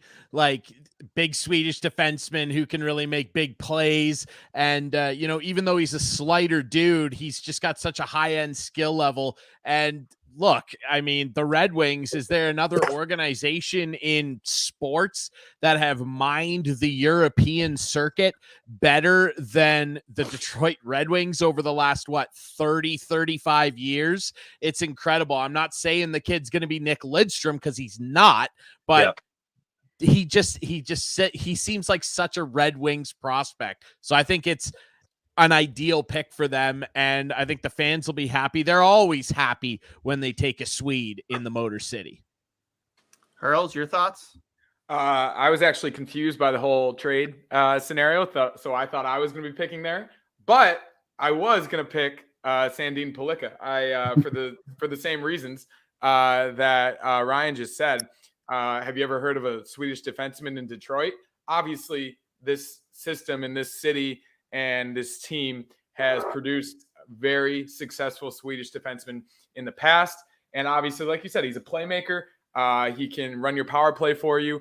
I think having already gotten Zach Benson in this mock draft earlier in the draft, coming out of the first round with a high-end forward and defenseman prospect is a very valuable thing. So I think that's a great pick. And just to change any mix up there. You picked at 13th overall for Calgary, correct? Yeah. But it is slightly confusing. But okay, just making sure that you didn't lose a pick. There's a little confusion. Okay, that's what the ringleader's here for. The ringleader is keeping us in line. I'm trying. I'm doing my best, guys. I'm doing my best. I am now on the clock. Winnipeg Jets. I do have a trade to offer. A lot riding in Winnipeg. A lot of rumors going around about goaltending, certain players that have been here for a while. I do want to make a trade offer with you, Hurls. Oh gosh, at another 28. For the Toronto Maple Leafs. I want to offer you 18th overall. Okay. Connor Hellebuck and Mark Scheifele with contract extensions on Scheifele. We'll pre-work that out for Mitch Marner. Whoa. Wow. That's a lot. And honestly, given my connection to the Leafs, I can be acting as is it Brad Trevling now? Trey Living, yes. Yeah, I'll be acting as him at this point because the Flames have already made the pick, so he can run to the Maple Leafs table to make his pick now. I heard that story today. Obviously, we've heard the Connor Hellebuyck rumors. I think both around the league and also to the Sabres. I think a lot of Sabres fans would love to see him in a Sabres uniform. So from that biased perspective, it'd be really tough. But given the struggles the Maple Leafs have had in recent seasons, basically since Curtis Joseph in goal, and the hopeful long-term commitment of Austin Matthews to the team, this is what would be contingent upon this. I think bringing in a guy like Connor Hellebuyck, adding a playmaker and scorer like Mark Scheifele, and also getting a first-round pick to adding a hopeful Mitch Marner type guy in a couple of years, I think that's a haul that's too big to give up. So yeah, we'll accept that. You would give us back. You would give us back your first overall pick at 28. Yeah. No, but you still get 18, so you can get a high-end prospect out of it, and you get an established 70, 80-point scorer in Scheifele, and you get a arguably top 3 goalie in the league. So I think obviously Maple Leafs fans would be sad to part with Mitch Marner, but the type of haul that you're bringing back for him and the type of need that you would address by bringing in specifically Connor Hellebuyck, I think would make them a little less sad. So I accept. And if that crushes the Maple Leafs franchise, I'm happy about it. What I would say is that this would be one of the most divisive trades in Maple Leafs history, because I hear just as much support for Mitch Marner for obvious reasons as I do disdain for him for obvious reasons, aka the playoffs. What I would say, if I could interject and become your assistant general manager for just a second here, Hurls, is that if I'm Toronto and this is what's on the table for me, I want Winnipeg taking Matt Murray's final year back the other way. All right. Because now I've got to, even though Marner's deal is going the other way, and that's $10.6 million, I got a lot to work out with this man named William Nylander. So I'm going to need as much cap flexibility as possible. Yes, we're jumping up 10 spots, but I'm going to need some help here. And Winnipeg, given their situation, is not going to have any problem absorbing $4.25 million for 1 year. That would probably have to be contingent on that deal going forward. Yeah. So my cap guys have gotten back to me, Duane, and Okay. they tell me that we're going to counter, and we'll accept only if you take Matt Murray's final year of his contract. Oh, okay. That's 1 year. Well, I'll let it slide, seeing as you already accepted the trade. You made the phone call. Yeah. Well, I know that was a verbal agreement. That was a verbal agreement. It did not go through the ticker. I will accept if you retain half of his 4.5. Sure. Okay, there you go. So we got a deal. So Toronto, you are on the clock. You have found your goaltender, and you have found a center in Mark Scheifele. You are on the clock. Wow. Hey guys, my name's Brad. I just traded Mitch Marner. I just traded a guy who had 150 assists last season. So that's tough. But at the same time, we got a arguably, in my opinion, top 3 goalie in the league. Playing at his best, he potentially could be the best goalie in the league. You got a guy, Canadian, in Mark Scheifele. I know how you all love Canadians up there, who at his best, I think can be a top 20 forward in the league still. And I think we're about to add a prospect who I think is the best forward prospect available left in the draft. I'm actually surprised he fell this far, but he potentially could be in the Mitch Marner mold in a year or two in Gabe Perreault out of the U.S. National Development. Woo! Gabe Perreault. I actually love that pick. That is a great pick. Adding a guy from the wonderful U.S. National Development Program down in the States, which has produced a lot of high-end quality talent in recent years. Bringing in another talented forward into the system, having just parted ways with one. I think the shakeup and the move this organization needs to make right now, and you will thank me later. Before we get into our thoughts, I just want to say, while we were all discussing and counter trading or whatever, I tweeted out that Connor Hellebuck has been traded to Toronto Maple Leafs, and our active live viewers on Twitter went from roughly around 20 to around 150 in a matter of 5 seconds. And I think everybody realized this is a mock draft, and they realized this was fake. Kind of fake, but people were ready to prove it out, maybe. But it's good promotion. It's good promotion, Duane. It's a good promotion. So, sorry guys, sorry Maple Leafs fans, it's a pipe dream. But so I Gabe Perreault, a guy high on many draft boards. Don't know how he feels about going to Toronto, where the pressure is going to be on him, especially when you're part of the deal that sends Mitch Marner out. But I love that pick. He's a similar type player. I mean, this kid is all offense, right? When Marner was with London, 2015 draft was a loaded draft, and you never really. I mean, Marner he was adequate defensively, but you never really viewed him as a potential Selke caliber two-way forward. That was an aspect of his game that really improved as he got older. But Perreault right now at this stage is pure offense, and it's like you talk about it, the NTDP's leading scorer, single season record holder.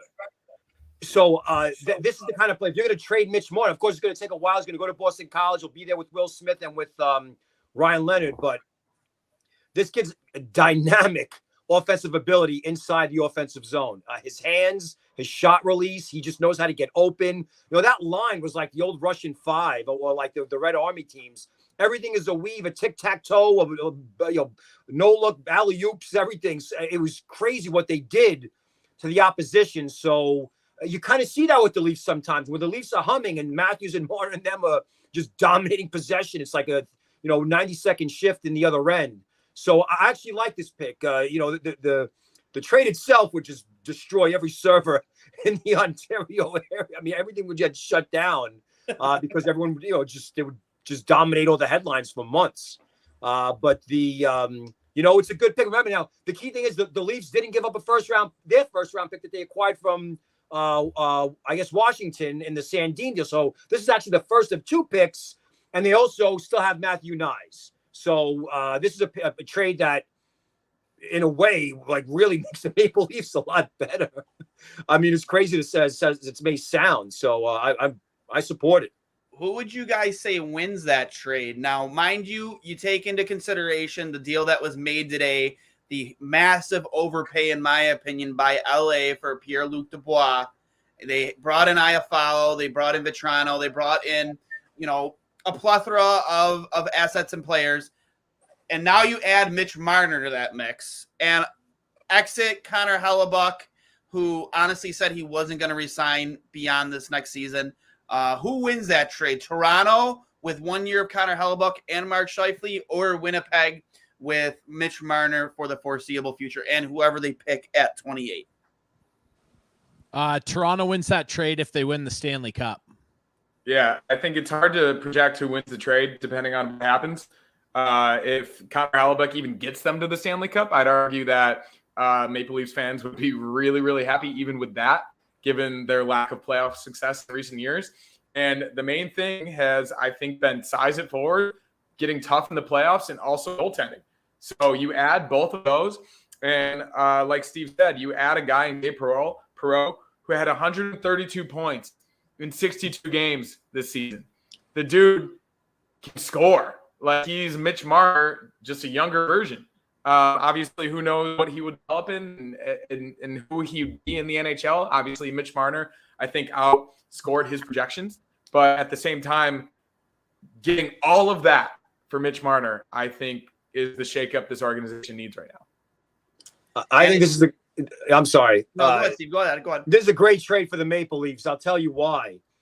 John Tavares, for as good as he is, and he's a potential Hall of Famer, he never really delivered the team results, right? Right? Oh, so you're a Tavares guy.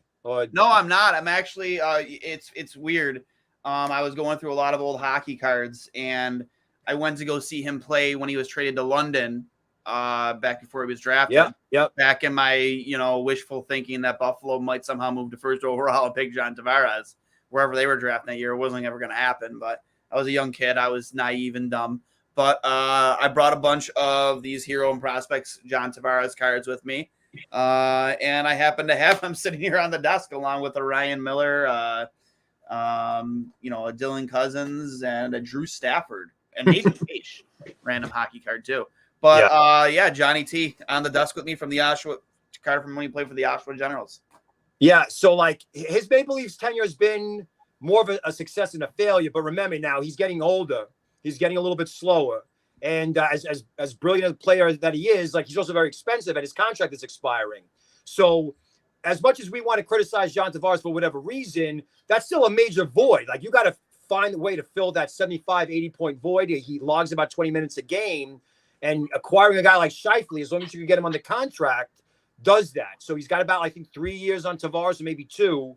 So it's not that big of a disparity or a gap in age. But again, I still think that, if you go with Matthews and Scheifele down the middle into the next, and then you're bringing along Perreault, you're bringing along Nyes, you extend Nylander, you have Hellebuck in goal. This is a situation that I think will keep the Leafs in the hunt. You don't want to have a catastrophe where you lose Tavares and you have to trade Marner. And now you're like, well, we're going to be an 85-point team. All the rest of the Atlantic Division is all gaining on us. So I think this is a good move for the Leafs to stay in the hunt, stay relevant, keep the arena packed, and potentially do well, go deeper in the playoffs. Scheifele, Hellebuck, they've been to the conference finals, and they were a big part of it back in 2018. So, it'll be definitely controversial, but I think the Leafs get a little bit. Marner in Winnipeg, I mean, he'll be 100 points, but is that going to make the Jets a contender? Losing all those guys, I don't think so. No. Again, I thought for sure that, with the addition of Axel, again, adding the youth of Marner still has the contract term that he still has, and shipping out, while he's been a staple in the organization, Mark Scheifele, Connor Hellebuck, who didn't plan on coming back regardless, gives us an opportunity to not start from scratch, stay competitive, but still kind of revamp things and give us a new look in Winnipeg. And I'm personally happy with the trade. I think it does a lot of good for both sides, and still keeps us competitive. Yep. So, well, and Marner would pair up really nicely with Cole Perfetti too. Yes, very much so. Cole Perfetti, a guy who, even when he was drafted, has a lot of promise. Speedster, very high end skill. Extremely, extremely excited to see what the promise of those two playing on a power play together. We will move on to the 19th pick, which belongs to the Chicago Blackhawks, where Ryan Drury will be making his next selection for the Chicago Blackhawks. Ryan, you are on the clock. I'm not going to waste too much time here. I know a lot of people thought because they have multiple picks, maybe they could play with this pick and move it. I'm not going to do that because the earth is so scorched in Chicago. They need to pick here. I wouldn't be surprised if in real life they tried to move up from 19, but given the way that their prospect cupboard looks right now and the full rebuild down to the studs that they're doing right now, to go along with Connor Bedard at 1, we need a defenseman who's going to be a star. And I think this kid is going to be the next coming of Duncan Keith. He has skills in his hands that most forwards would want. I think Lukas Dragicevic is going to be an excellent Chicago Blackhawk. They've already got some good prospects on the blue line on the way, especially Ethan Del Mastro, who was traded to Sarnia this year. He is a punishing forward, and he was Canada's best defenseman at the World Juniors. And he was their best defender, period. Del Mastro is a nasty piece of work. There's your Seabrook type guy for the Chicago fans. This guy is your Duncan Keith replacement. Dragicevic had 75 points this season in the WHL. I think he has so much skill. He can jump up in the rush. He's an unbelievably good skater, and he can make people look absolutely silly defending him from the point. I think Dragicevic would be a slam dunk pick for the Blackhawks, who are bereft of offensive talent on their blue line. I love that pick for you Dragicevic. Again, like you said, it's a full rebuild for them. And I think one of the most key things about a rebuild is finding that that number one center, which you get in Connor Bedard, and you find that stud defenseman, which you may get in Dragicevic. And if he is the next Duncan Keith, and you did just draft, Patrick Kane on steroids plus Duncan Keith, I think you're doing pretty well for yourself. We'll move on to pick number 20, which belongs to Connor Hurley and the Seattle Kraken. The Crackheads are waiting for you, Hurls. Who do you pick at number 20? The Crackheads. I've actually never heard that before. Seattle Kraken, in my opinion, the best jerseys in the league. I'm a huge fan of teal. So I just think for a new team to have that type of colorway in its first couple seasons, and for it to go as well as it have from a bias perspective, I think it's great. But aside from our aesthetics, on ice, the Seattle Kraken need a defensive prospect. I feel like I've had a few picks here with teams that need defensive prospects, but I think it's pretty clear based upon what they have in their system currently and the guys on their roster, they need another defensive prospect. So I will go with Oliver Bonk of the OHL. I think he's a big mobile blue liner. He's 6'1", 176 pounds, but I think that he's the type of guy, he's got a complete game that could add a lot to this prospect pool on their defense. So I think that's a good pick for the Crackheads. Love it. Love it. Any thoughts from Steve or Ryan? Yeah, I listen, Bonk. What I love, well, his dad is Radek Bonk, so third overall pick, I think, back in '94. Selke caliber guy for the Sens. Oliver obviously is a defenseman for London. London was a really surprising team this year to a degree because they didn't really have like that big name star. It was like a scoring by committee. And although they had Logan Mailloux on the top pairing, I think he was with Isaiah George. The other pairing was Bonk and I think Jackson Edward. And Bonk is like a freaking, like I said, he is a smooth, calm, collected. Like he's got a very good shot, low, little backswing, heavy, accurate, but he's just composed. He's poised. And in the postseason, although they lost to Peterborough, it was a little bit of an upset. I thought that Hunter was matching up that pairing against the top lines of the other teams.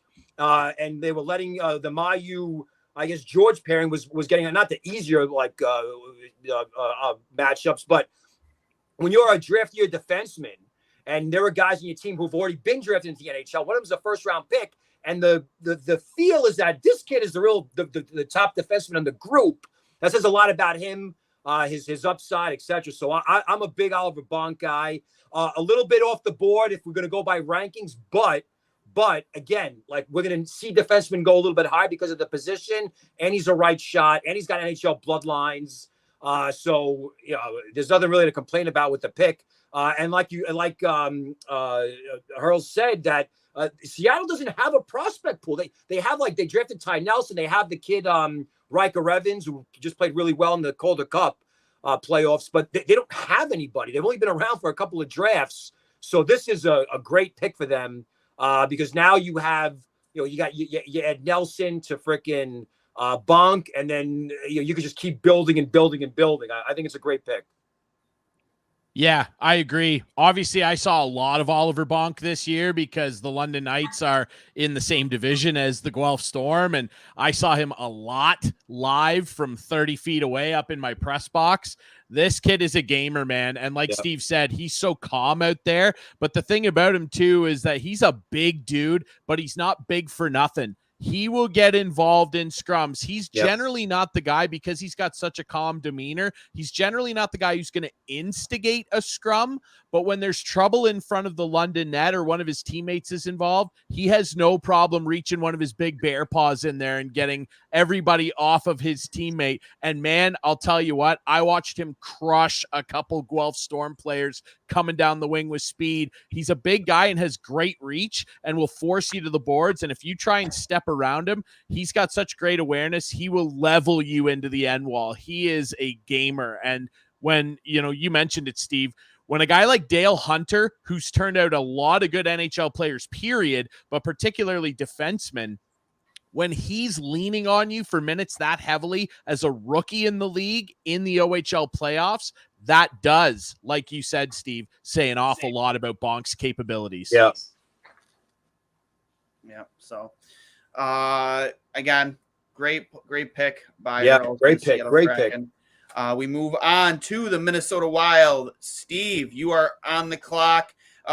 Just want to make people aware at 22, as I cannot make a trade. I've already made my trade, but Carter Hart is currently still on the trade block. If anybody wants to give me a call before we make the pick at 21, Carter Hart, or 22, sorry, Carter Hart. Maybe a few other pieces could be on the block too. If anybody is interested, we are looking to move down, if possible, from 22. All right. So the Minnesota Wild have a very good prospect pool. They have a lot of good young guys. They have elite youngsters at almost every position. So again, position of strength. Obviously, they have this mini first round playoff jinx going on. That's keeping everybody. I guess everyone's concerned. And on top of that, they have this cap issue with the Suda Parisi like poison pill of like 14 mil of dead space, or 13 mil, whatever it is. So the team is really competitive. I think they're a 100-point team again for the second straight year. But again, position of strength. They could do whatever they want with this pick. Judd Brackett, when he ran Vancouver's drafts, he always went for the home run swing, right? He got Elias Pettersson. He got Brock. Well, I don't know if he was there for Besser, but he got Quinn Hughes. And so I think they don't mind drafting out of Russia. So I'm taking another Russian kid, and this is Daniil Boot. Okay, a big, mean, skilled, call him like a little bit of a mini Rick Nash, where he was just too good for the MHL. He was a point-a-game guy. He played for a big-time program in local Yaroslavl. And remember that the Wild drafted Danila Yurov last year, who fell a little bit. We saw him as a top 10 caliber pick. He dropped a little bit. He's more of like a shifty playmaking offensive forward, whereas Boot is a truck. Like he's a tank. He's big. He's like 6'4", 6'5". He's got soft hands. He drives the net. And again, he blows people up in open ice. But again, the one thing I really like about him, his contract runs for about another couple more years, is that the senior team, the A team in the KHL, was a contending team, Locomotive. That's the team that's always in contention. It's a big-time program. And they kept on calling him up. Not just one time. I think 3 different times they called him up, and they played him. They played him like 7 to 9 minutes a game, which is a lot for Russian prospect in the KHL. So this is a home run swing. You could afford to take it because you have 2 second-round picks. So you might be able to say, well, Nate Danielson's available. He could be a home run swing. That's fine. But the center ice looks to be in pretty good shape. This guy's a big physical scoring wing. He can play the left wing or the right wing. Adds a dimension to the pool that they don't really have. So Daniil Boot, I'm sorry, is my pick. Love it. I absolutely love it. Thoughts from Hurls or Ryan Jury, or else we'll move right on to pick number 22, held by the Philadelphia Flyers. Just want to make note of it. Carter Hart still on the block amongst other players, maybe even willing to part with Rasmus Ristolainen if anybody's interested. Oh, good. Thank God. Got a contract. Yeah, no thanks. Any other thoughts on Steve Speck? I mean, I think it makes a lot of sense. Yeah, you go ahead. No, I think it makes a lot of sense based on what he said. I mean, they're another one of these teams that have become a Russian landing spot. Kaprizov has a lot of pull there. You mentioned Yurov, obviously, who's in the system too. And the Wild, like, they become a team that likes to take those swings that other teams would maybe consider a swing on a Russian prospect, but they've got time to wait. They've got a good prospect pool in terms of forwards. They don't mind waiting a couple years for this kid. I mean, look at some of the guys, some of his compatriots, and like Steve said, the amount of ice time that he got as a youngster, and he destroyed the MHL. Like, he could not play there anymore. He's on a similar trajectory to some of those guys, the Kuznetsovs of the world that we had to wait for, the Malkins of the world, the Kaprizovs of the world, right there in Minnesota. They know what the situation's all about there in the land of 1,000 lakes. They'll be fine waiting for Boot to show up. Yeah, I've seen him projected the Sabres in a lot of different mock drafts, and another organization that hasn't been afraid to take Russian prospects. So that's as high as 13. And I've seen him as high as the top 10 in a lot of other mock drafts just because of the high end talent and the fact that he's 6'5", 203. Yeah. So adding a guy with that type of size and skill to an organization that, like Ryan said, isn't afraid to draft Russians. You can't go wrong there. Awesome. So with that being said, we will move on to the Philadelphia Flyers, where I will be picking at 22 overall, unless somebody wants to call me up. Torts is by his phone waiting along with me. If anybody is interested, nobody. Okay, I guess I'm picking. Well, at 22 overall, after the dramatic wait, for a potential phone call, I guess we will be picking. Not guess. We're very happy to pick at 22. I don't believe he's been picked yet. Callum Ritchie from the Oshawa Generals at 6'2", really, tough as nails player. Played through a shoulder injury this year. So he's built to play in Philadelphia. Guy's tough as nails. 6'2", a really, in my opinion, very coachable player for John Tortorella. We will be picking Callum Ritchie at 22.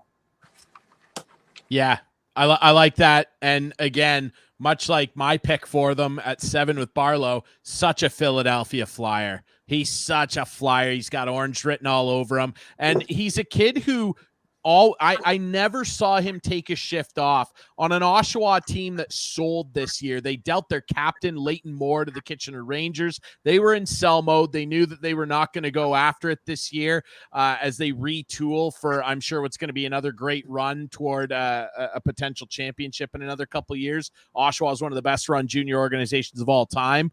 And he never took a shift off. He knew where the team was. He didn't drag his feet around and whine and complain about it. He went out there every night and punished people, and did so, as we found out later, with a bum shoulder. I mean, he is such a Flyers player, and he's gritty. He's got some skill, scores a lot of goals from inside that 6-foot zone in front of the net. He's not afraid of anybody out there, uses his size extremely well. Yeah, he's a Flyer. Yeah, I'm a big Ritchie guy. I love him. The thing is, you look at his size, you look at his numbers, you look at it like the way he plays off the puck, his demeanor. He's got the leadership traits, but he's a really good dual threat. He could be a playmaker. He could the way that this kid slings it. If you watch when he's on an odd man rush, the catch and release is phenomenal. I mean, the puck freaking explodes off his stick, and then he goes to the U18 Worlds, and he's basically playing with Celebrini. He was making really high-end plays. He's capable of doing it. So you're not, Oshawa, it's a storied program. It was a really weird end of the season with Kingston fighting for that last playoff spot because they were both losing a ton. But the big reason why I think Oshawa was losing was because Ritchie was out. He wasn't playing. And I heard that he wasn't even involved in the combine. I think his arm was in a sling. So, but the kid, he's just, like I said, he's a gamer. He's a guy that's going to be a leader type. So you look at Philly, they draft out of the OHL quite frequently. Now you're looking at your first round draft haul is Colby Barlow and Callum Ritchie. That's like a culture changing draft. That's not like we're going to have more offense. That's like a locker room changing type of a situation right there. And, I know people might not like the stats or whatever, but hey, I fully approve of both those picks. Phenomenal kid, really. And I was hoping he would be around for the Rangers, but it's how the draft works, I guess. It's funny you say that, Steve, because I was thinking about taking him for those New York Rangers because he'd fit in well at Madison Square Garden too. I had one scout say to me one night in the media room in Guelph that Ritchie's got all the tools in the toolbox, and he's not afraid to bludgeon you over the head with the toolbox too. Like, what's not to like about that? And you're right. He's not just a blunt object out there. He runs around and he'll hit people who get involved, but he makes some nice plays out there too. He's not just a big hammer out there. He can get the skill saw out and make you look silly too. Yeah. Good pick. Like it a lot. Love it. So next on the clock would be Ryan at the New York Rangers. Ryan, you are on the clock. Your cousin, better make him proud. You better make him proud. Undue influence. I'm sitting right here. Collusion. Yeah, this is collusion. And I think you'll be happy with this, though. And if you're not, hear me out. If you look at most lists, this is a big fall, a pretty precipitous one. But I think that the Rangers, who are well set up to contend for the Stanley Cup for the next number of years, should just take the best player available here. Yep. And I think that this kid is so talented and such a good passer of the puck. A right winger, and Chris Kreider, he's not getting any younger, as much as we all love Chris Kreider. I think this kid's not going to be like Kreider, but he's going to be a great addition to the skilled mix that the Rangers have built. And I think Edward Saleh is going to be a great New York Ranger. The playmaking ability, we all saw it at the World Juniors and the Holinka Gretzky Cup. The kid could sling it around the ice with the best of them in this draft. I heard some people say he's the second best passer in this draft behind Bedard, who is obviously generationally, ridiculous. He's the best goal scorer in the draft. He's the best passer in the draft. Yeah. This kid, for many people, is right behind him in terms of playmaking ability. His IQ's through the roof. Some people have concerns with his effort level at times. He's a little bit of a mercurial kid. However, when he shows up to play, there are a few better at dishing the biscuit around, and he could lay some real tasty one-timers out there for Artemi Panarin to put in the back of the net. The bread man will be baking with Saleh on his wing. Yeah, I like Saleh a lot. I think here's the thing about him. The Czech Extraliga is no joke. It is a tough, physical, tight-checking league, really good goaltending. So you're not going to get gaudy offensive numbers as a first-year draft eligible. So when Nechas was there, when Hedl was there, when Zadina was there, Jan Mysak before he came over, and even Kulik, like they don't put up these like crazy numbers. You know what I mean? Like they're usually on a bottom six. I never really had it like Chalet. Okay, there are times where you're like, all right, like what are you really doing? But he's attentive. He's active. He's just not like jumping out at the screen at you, hitting people on the forecheck. He's just like, again, he's a young kid, the youngest kid on an adult team, and he's starting and stopping. And then the offense, listen, this is what I look for in a kid. One of the things I look for is that when they're playing in a men's league, and this, you can say the same thing about Dvorsky as well. When they're playing in a men's league, when it's time to play against kids your own age group, you better freaking dominate them if you're a top-rated kid. And this kid has done it at the tournament level, and he was they have what's called the DHL ELJ, the DHL Extralina Junior, which is the U20 league. Okay, it's the junior league. He was like the second leading scorer of it in his draft -1 season. So that's why he got promoted. And of course, we saw what he did at the tournaments with the seam passes. So the offense is there. The vision is fantastic.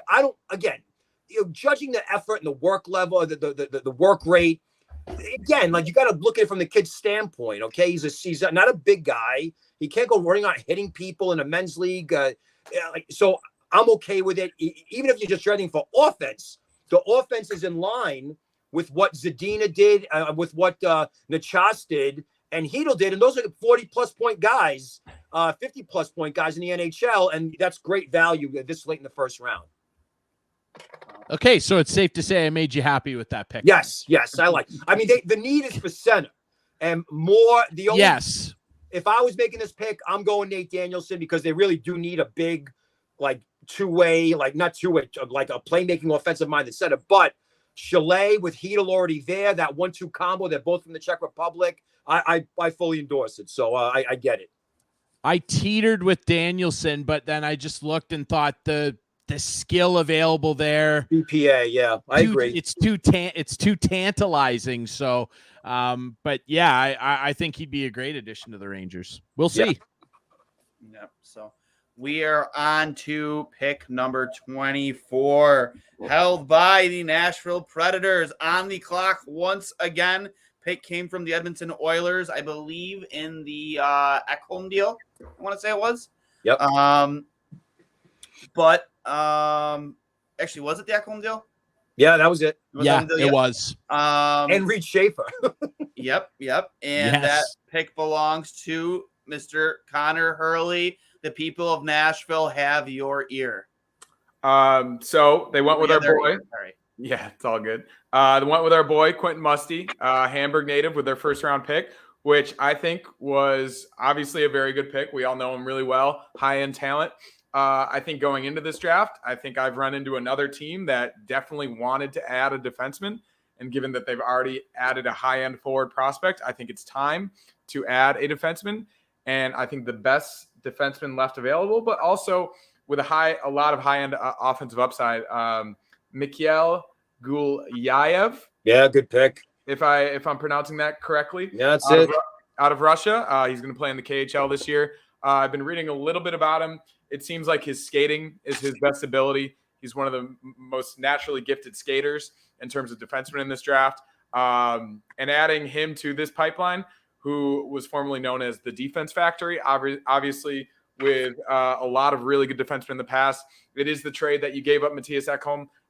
So bringing in a guy like that to the Nashville Predators, who could use a lot at this point, but a high-end, highly skilled offensive defenseman with amazing skating ability, I think sounds like a pretty good pick for the Predators at this juncture. Before we get to the reactions of that, Elliot Friedman has just reported that Mike Grier is making or has already made defenseman Erik Karlsson available for trade and is willing to retain 40% of his contract. They are picking in 2 picks right after St. Louis at 26, 40% retained.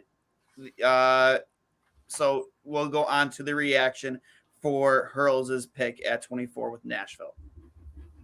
All right, so Gulyayev is a kid that, pound for pound, might be the best skating defenseman in the draft. His footwork is phenomenal. So he's not a big guy. He's about 5'10". But we saw this kid. He's been on the radar for a long time. So in the beginning of the season, when I looked at this defense class, I'm like, oh, my God, it's forward heavy. There were only 3 defensemen that I had in mind. I had Cam Allen from Guelph was my number 1. I had him 10th overall. I had Gulyayev as the other one. And why am I forgetting the other guy? I had somebody else. But anyway, the season that this kid had for Omsky Yastreby in the MHL is a very good program. He ended up getting promoted to the KHL and the VHL. So he played against adult competition for about half the season. But with the junior league, he averaged a point a game, which is very rare for a first-year eligible defenseman to do. So what you get with him is you get playmaking, you get shot creation, and you get really good one-on-one defense. He's got a great gap, quick stick. So the fact that the Preds have drafted out of Russia before, they drafted Askarov in the first round, they drafted Svechkov in the first round, that this is the kind of, you lose a guy like Ekholm, but in a way, give him a couple more inches, and Gulyayev is actually that kind of a player. So, but I think his production tops out a little bit higher. You're going to see him potentially running a power play. And listen, Nashville's got a ton of skill in their pipeline with Evangelista, with Joachim Kamel, with Svechkov, Phil Tomasino's still there. So this is a pick where they could afford to take it. But what I like about it the most is that he's not a big defenseman, but he's really good defensively. So you're not getting just an offensive-minded kid. Love the insight. Hurls, anything to add? Or Ryan, anything to add? Sorry. No, not at all. I mean, here's a kid that I know very little about, and that's why it's great we have Steve on here. And I mean, for anybody who's watching this stream and hasn't already subscribed to Steve's Substack, you are making a mistake. I mean, that's why, Duane, I know you wanted him on this show really badly, and that's why. I mean, the analysis of these kids, particularly somebody like Gulyayev, who I haven't even really had an opportunity to watch. That's why people You're like a busy Steve guy, are out man. there. You got an important job, man. Like yes. You said, the OHL, Yes, the OHL was always 40% of the CHL kids drafted always come out of the O. So it's just, I think the whole conversation that all 4 of us are having, it's all added value. This is great stuff. I'm glad you guys invited me on. This is probably the best mock draft I've ever been a part of. Wow. Yeah, Flip that. Wow. Mark it down. 1 minute and 52 seconds into this draft. You mean 1 hour? 1 hour. and Sorry, 52 1 hour 50 minutes. seconds into this Right. draft. No, I I'm was being so honest with excited you, to hear that. This is good shit. I'm sorry if I cursed, but No, you can curse all you want. After you said that, shit, man, I'll buy you a steak dinner. No, but this is great. This is great stuff, and the beauty of this draft class, and I'll just say this, before we move on, is that a lot of these kids didn't do anything wrong. I mentioned Cam Allen, and I love Cam Allen, and he really tried hard. You could tell that he had a great Holinka, and he just, whether it was the injury, like it's just that he was really the only guy that we had to say, oh, okay, well, maybe we're a little bit too bullish on him, and we have to kind of maybe move him back down a little bit more. But really, everybody else, like, they met the expectations. And if they didn't meet the expectations, they still maintain that upside. And Cam Allen, by the way, still has that upside. But the kids made my job really easy this year. They really did. Not only was it fun to watch Dragicevic and Bedard and all these kids, like, it was just fun. But look at what they accomplished. Look what Fantilli and Carlson, these Smith and Perot and Mishkov, these guys were setting records this year. So again, if you're a fan of a team drafting in the 20s and 25s, and you're going to get a good kid. I mean, you're going to get a kid that's going to be arguably like one of your top 2 or 3 prospects in your entire pool, no matter who you've drafted in the previous 3 or 4 years. So, I'm just happy to be a part of it.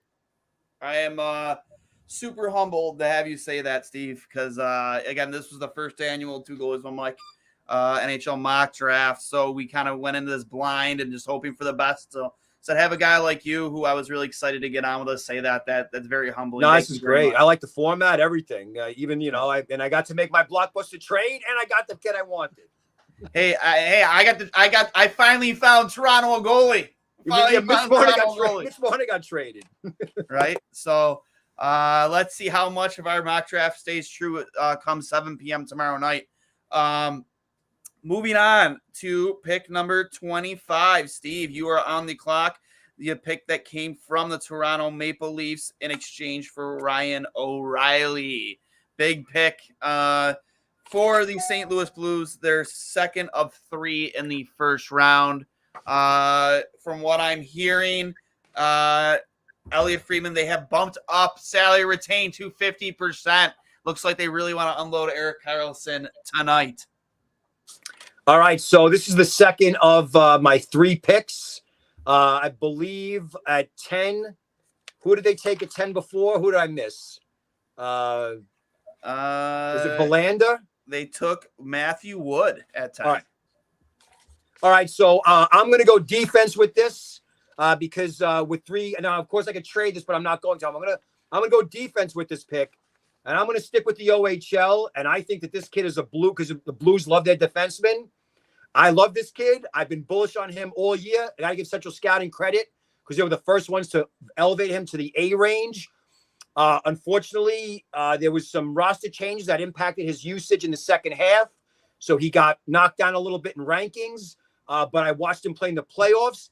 His 2 best games of the season, in my opinion, were the 2 most important games. The game, the clinching game, or the key game 5 in round 1 and a game 7 in round 2. And I'm talking about Barry Colt's right defenseman, Bo Akey, who this kid could skate.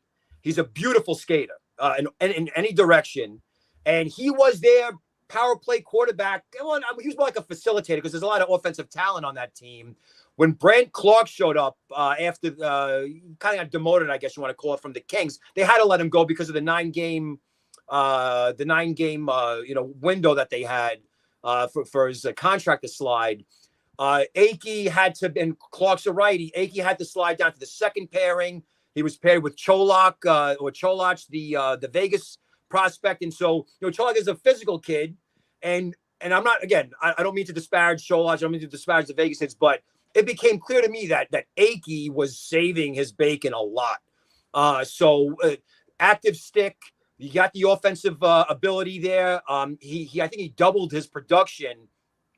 And another thing I really like about him, in case you're wondering that I really like the kid, is his physicality. Like he's not listed very big. He's like 6 foot 175, but even in a short distance battle with the board's only about, let's say, a foot away, he makes people feel his hits. Like he's a complete defenseman. So I think what we'll see with Akey next year is you'll see him take that next step. Brent Clark will graduate. That's going to be Barry's be Akey's team. And then the Blues really, like, they really do need defensemen. And if you look at the kind of defensemen that they like, the kind they sign, they have to be physical. And Tyler Tucker is a guy that he was like a 7th-round pick, but he's already made his NHL debut. He's very good in the AHL for them. So I think that the Blues are looking at this kid, or a kid like Akey, who he fills a need, he fills their type. And again, you already got the skilled forward in Wood, who could be a 70, 75 point player. Akey's the guy that with that aging defense, he could be the centerpiece of the future defense core. Love that pick. Absolutely love it. Yeah. And I like it a lot. Ryan. He's a really good player. Obviously, another OHL kid that I've gotten to put eyes on. And like Steve said, yeah, when Clark wasn't there and leading into next season, it is his team. And you're right, for not being a very big guy, he was on hits of the week on the OHL video reels quite often, because you can clearly tell that despite not being very big, he's just got a great center of gravity. Yeah. And he must have started working on body checking when he was like 8 or 9 in the backyard with his dad or something, because the guy can absolutely level people, and he just isn't that big, and his compete level's off the charts. And who doesn't want that in St. Louis? And he'll pair up potentially in the future very nicely with a young man on the Guelph Storm named Michael Bushinger. So I like that. Yeah. I love Bushinger too. Yeah. Okay. Hurls, any thoughts? I was trying to find his name on here, but it seems I'm bullish. I'm way honestly, like he was pretty far down the list from what I had. But that's great, because I mean, these are the types of guys that you don't hear about, and these are the knowledge that we're going to get from a guy like Steve. Teams are going to I think my mindset as if I'm Armstrong is that we have 3 first-round picks. That this was a pick that we traded. This was a Ryan O'Reilly pick. So you want something that not that it's going to be flashy, but that you could at least be a little bit patient with. But also the fact that, like, again, it addresses a need. And again, I still think that scouting directors, GMs, they have favorites and they latch onto them. And so even though when we do mock drafts, we like to go by the consensus rankings and just to be, I guess, safe ourselves. But teams don't do that. We've seen reaches in the 20s to 30s where you're like, wait, where did that pick come from? So I try to add a little bit of realism to the mock draft. But there are definitely, like, listen, there are guys on the board right now. You still have Otto Stenberg on the board, right? You have Samuel Hanzek, who's a fantastic forward prospect out of the WHL. You have who else? Let's see. I mean, really, like, they're a forward. The defenseman now, like, if they go for reach, there's a kid, Quentin Burns out of Kingston would be a guy I could see teams reaching on because he's physical and he's angry and he's skilled. Who's the other kid on Sault Ste. Marie? Andrew Gibson. Gibson. So, like, we're going to see some of these kids go a little bit higher than what the consensus rankings has. So that's pretty much my mindset. I just think that the physical aspect and the skating, the combination that Akey has, the Blues would probably want to gamble on that instead of just like a guy who's like, he could be a little raw. Like I don't consider Akey raw. He's got a high IQ. He's calm. He's poised. Stands up firm at the line. So that's pretty much how I've been like wargaming this. And I don't know what he'll get picked, but if he goes in the first round, I'm going to be happy because I had him in my first round all season. Awesome. Next up on the clock is myself. San Jose at pick number 26. I would like to propose a trade. Oh, he's quick into it. All right. Next pick. I thought Colorado right above me would be in on Carlson. But I guess my next pick is the Vegas Golden Knights at number 30. Okay. And I have to get out of here actually pretty soon. So this would be my last pick of the draft. I would like to propose a trade for Erik Karlsson to come to the Vegas Golden Knights. I would like to give you Nick Hague, Zach Whitecloud, And our future, I guess it would be our if let me confirm that we have our 2024 first round pick. But if the Vegas Golden Knights do in fact have a 2024 first round pick, I would like to trade that as well. That I am not sure of. Have they traded theirs? I don't know. Honestly, like I never know with this team because they just trade all of their picks.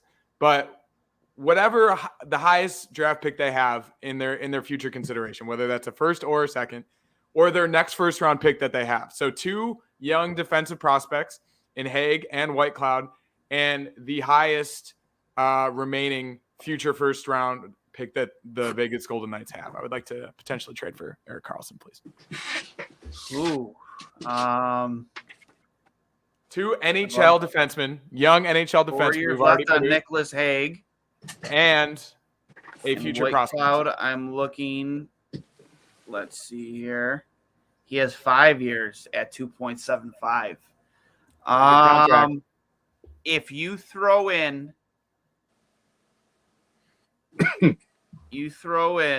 a second round pick, I will retain all 50% of his salary. Done. Wow. Give me Erik Karlsson on the Vegas Golden Knights, and I think they'll win the next 3 Stanley Cups.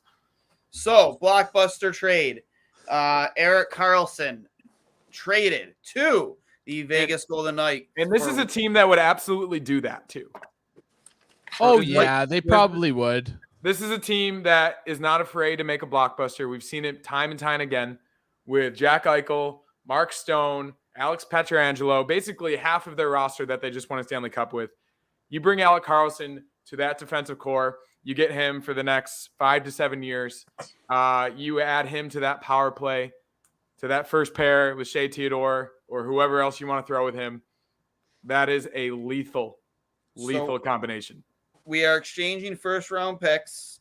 I get an additional first-round pick, a second-round pick, Whitecloud, and Nick Hague. Correct. Done deal. Interesting. It'd be hard to shake cap-wise because Vegas already has cap problems, but this is the type of stuff that they do. I personally think in real life, Erik Karlsson is going to be an Edmonton Oiler, but I like the flair here. I like the fireworks. Okay. And, so with that, that'll be my walk-off shot. I got to get out of here, but it's you have to make your pick, bud. Which pick? Oh, this one right here? You have to make your pick. Oh, wow. So this would be 27. Got it. Okay. I'll make the last pick here. So the Sharks at this point have already The drafted. Devils, no. Oh, it's the Devils? No, I'm saying it's from the Devils. I'm sorry. Oh, right. So they've already drafted Will Smith, and that's their only pick of the first round at this point, correct? Yeah. Correct. All right. To go along, I've drafted too many defensemen tonight, and to go along with, Well, I mean, you're drafting for your respected teams. I know, but honestly, it's gotten to the point where I don't know any more defensemen. But based upon the list that I have available and the best player available, also adding talent to a system that we talked about before with Will Smith, I think adding another center with a lot of skill from the W, 6'1", 185 pounds. I think he's fallen pretty far. Based upon a lot of mock drafts I've seen, I think Nate Danielson would be a good pick here for the Sharks. Great pick. Yeah, I like that. I like that pick a lot as well. Obviously, Hurls, you said you got to get out of here, so we'll wrap things up here for you. Thanks for hopping on with us. All right, gents. Obviously, we started right at 8 p.m. We'd probably be done by now, but unfortunately, I had some issues. But thanks for hopping on, bud. It's all good. Hey, nice talking with you guys. Steve, thanks for coming. Yeah, likewise, man. Be safe. Thank you. All right. Cheers. Thanks, boys. Hurls. Later. Be well, Hurls. We will wrap things up with myself, Steve and Ryan. Blockbuster trade. Erik Karlsson traded to the Vegas Golden Knights for Nick Hague, Zach Whitecloud, a first-round pick this year, next year, and a second-round pick next year in return for Erik Karlsson. So, and then in return, the Vegas Golden Knights pick Nate Danielson at 26 overall. Thoughts on the deal, and then we will move right into Ryan at Colorado at 27. Well, it's a blockbuster, and I mean, San Jose makes that pick, obviously, because they retain that pick. But yeah, I mean, it's great for them, and I mean, they need talent all over the board, and to get a big, mean centerman like that with some offensive flair to add to the other prospects that they've already got in the system, and the one that they drafted earlier. Yeah, I mean, I could see this happening. Yeah, I mean, it would be obviously Greer. This would be a huge deal for Greer because the cap situation in San Jose is horrible, and it's not. You can't really blame the Wilsons because like the team was always competitive, like they were always in the conference finals or trying to get to the cup. So you understand why they were giving away these long-term deals to guys like Vlasic and Couture, and and so they gave away all these long-term deals, but the team wasn't winning, and so they're not winning now at least. So it's a no-brainer. You have a 100-point defenseman. Clearly, Karlsson was able to find the. He went through personal tragedy. Like it was a lot. So we were kind of seeing like the decline. But you bounce back with a 100-point season. And the thing is, it wasn't just that he hit 100 points. It was how he was getting those points. I mean, he was phenomenal. His moves, his passing, his shooting. So okay, the defense, it's still going to be a bit of a problem. Not that big of a concern if you're Vegas because the system that they play, Cassidy, etc. You have them on the power play. But again, this is more of a win for Greer getting rid of that major contract. So, and 5 years when you stretch it out, it's really not that much. It's going to be the cap's going to go up to about $5 million, I think, in a couple of years, or after this upcoming season. So you could stomach that, and it's not like I said. It's not like Karlsson was impacting the standings. He was impacting his own personal, statistics. So Greer wants a tough, hard-nosed, competitive team. That you could tell that's how he's been drafting. His first draft last year. So again, you can't. This is what he's trying to do. He's been trying to do it probably since the day he took over. And part of the plan when he probably spoke to ownership was like, yeah, I'll tell you what my plan is to move Erik Karlsson, but he'll have to live up to his end of the bargain. And Karlsson deserves a lot of credit for making himself worth, the price that Vegas just paid to get him. I mean, he had a freaking. The last guy to hit 100 points was Brian Leach in 1992. Okay, that was during the pre-Dead Puck era. So phenomenal season, and really just it works out for both teams. But I think for strategically, San Jose is a big winner with this one. Yep, and you know what? You have the cap space to make it work. Looking up and down their roster right now, they have plenty. They have plenty to work with. They're obviously a team rebuilding. Right now, they have 37 contracts on the books, so they can afford Nick Hague and Zach Whitecloud to have on their books in exchange for Erik Karlsson. They already had the projected cap space for next season is $14 million. They could definitely make that work, retaining half his salary and still bringing those contracts into the fold. So I think it's definitely a win-win for San Jose and obviously for Vegas, who plans to find a way to stay in the hunt for a second consecutive Stanley Cup. Yeah. So. But yeah, we move on now from Vegas to Colorado at 27, where Ryan, you are on the clock. Yes, I am. I'll move things along here. Colorado, obviously, there's rumors they might trade this pick. I don't think they should. Obviously, new hook out the door, and they bring in Johansson, obviously, to replace Kadri, but he's not going to play forever. He's only got a couple more years left. He's had injury concerns, and he's not going to be there in probably at least 2, maybe even 3 seasons, and you're going to need some offensive capability to keep Nate McKinnon humming along and keep some of the shutdown D pairings in this NHL away from him a little bit. And I think there's a kid sitting here that Colorado at this pick, they just cannot turn away from a kid who put up 97 points this year. From Prince George, I'm very happy to select Riley Heidt. I just think Colorado, they can't turn away at this late stage in the game. This is a bit of a drop on most lists for Heidt, and I don't think that they can turn away from a kid with this level of dynamism. Not to mention the fact that he's pretty nasty. He's only 5'11". He is a really gritty little dude. Like, he's got a bad temper out there. He loves to get involved in scrums. He plays way, way bigger than his height. and can put up 97 points in one of the best junior leagues in the world, thank you very much. I'll cash in on that at 27 for Colorado happily. Love the pick. Love the pick. Steve, thoughts? Yeah, he would have hit 100 points. Actually, no, I'm sorry. He actually, I think, tied Bedard for the assist lead in the WHL, albeit with 10 more games. So it's a high-end offensive player. Not very big, plays feisty. What I like the most about Height, beyond the playmaking and the speed, is just he's like the quintessential playmaker. He really does make everybody better by the threat of his passing. And he's a pretty good shooter as well. But they had Cohen Ziemer, and I forgot who the other guy in the line was, but Ziemer's also and Ziemer's like a big-bodied kid, like a right wing finishing, 6'4", 200, good hands. But Height is like, it was almost like a spitting image of Barzal, where he's operating from that half wall, changing direction, making fancy plays, backhand, forehand, saucer, bank, you name it. This is around like where a lot of us have him. We have him. We thought he'd be a top 10 pick in the beginning of the season. It's fair to ask, well, how could he drop from that when he had almost a 100-point campaign? And it's just that a lot of kids in that same range might have like shown more in tournaments or shown more in the postseason, and just have maybe a bigger build, or they're more engaged in the, let's say, defensive zone, which is, fair. But again, we've seen guys with a lot of skill drafted late in the first round, and they end up hitting big.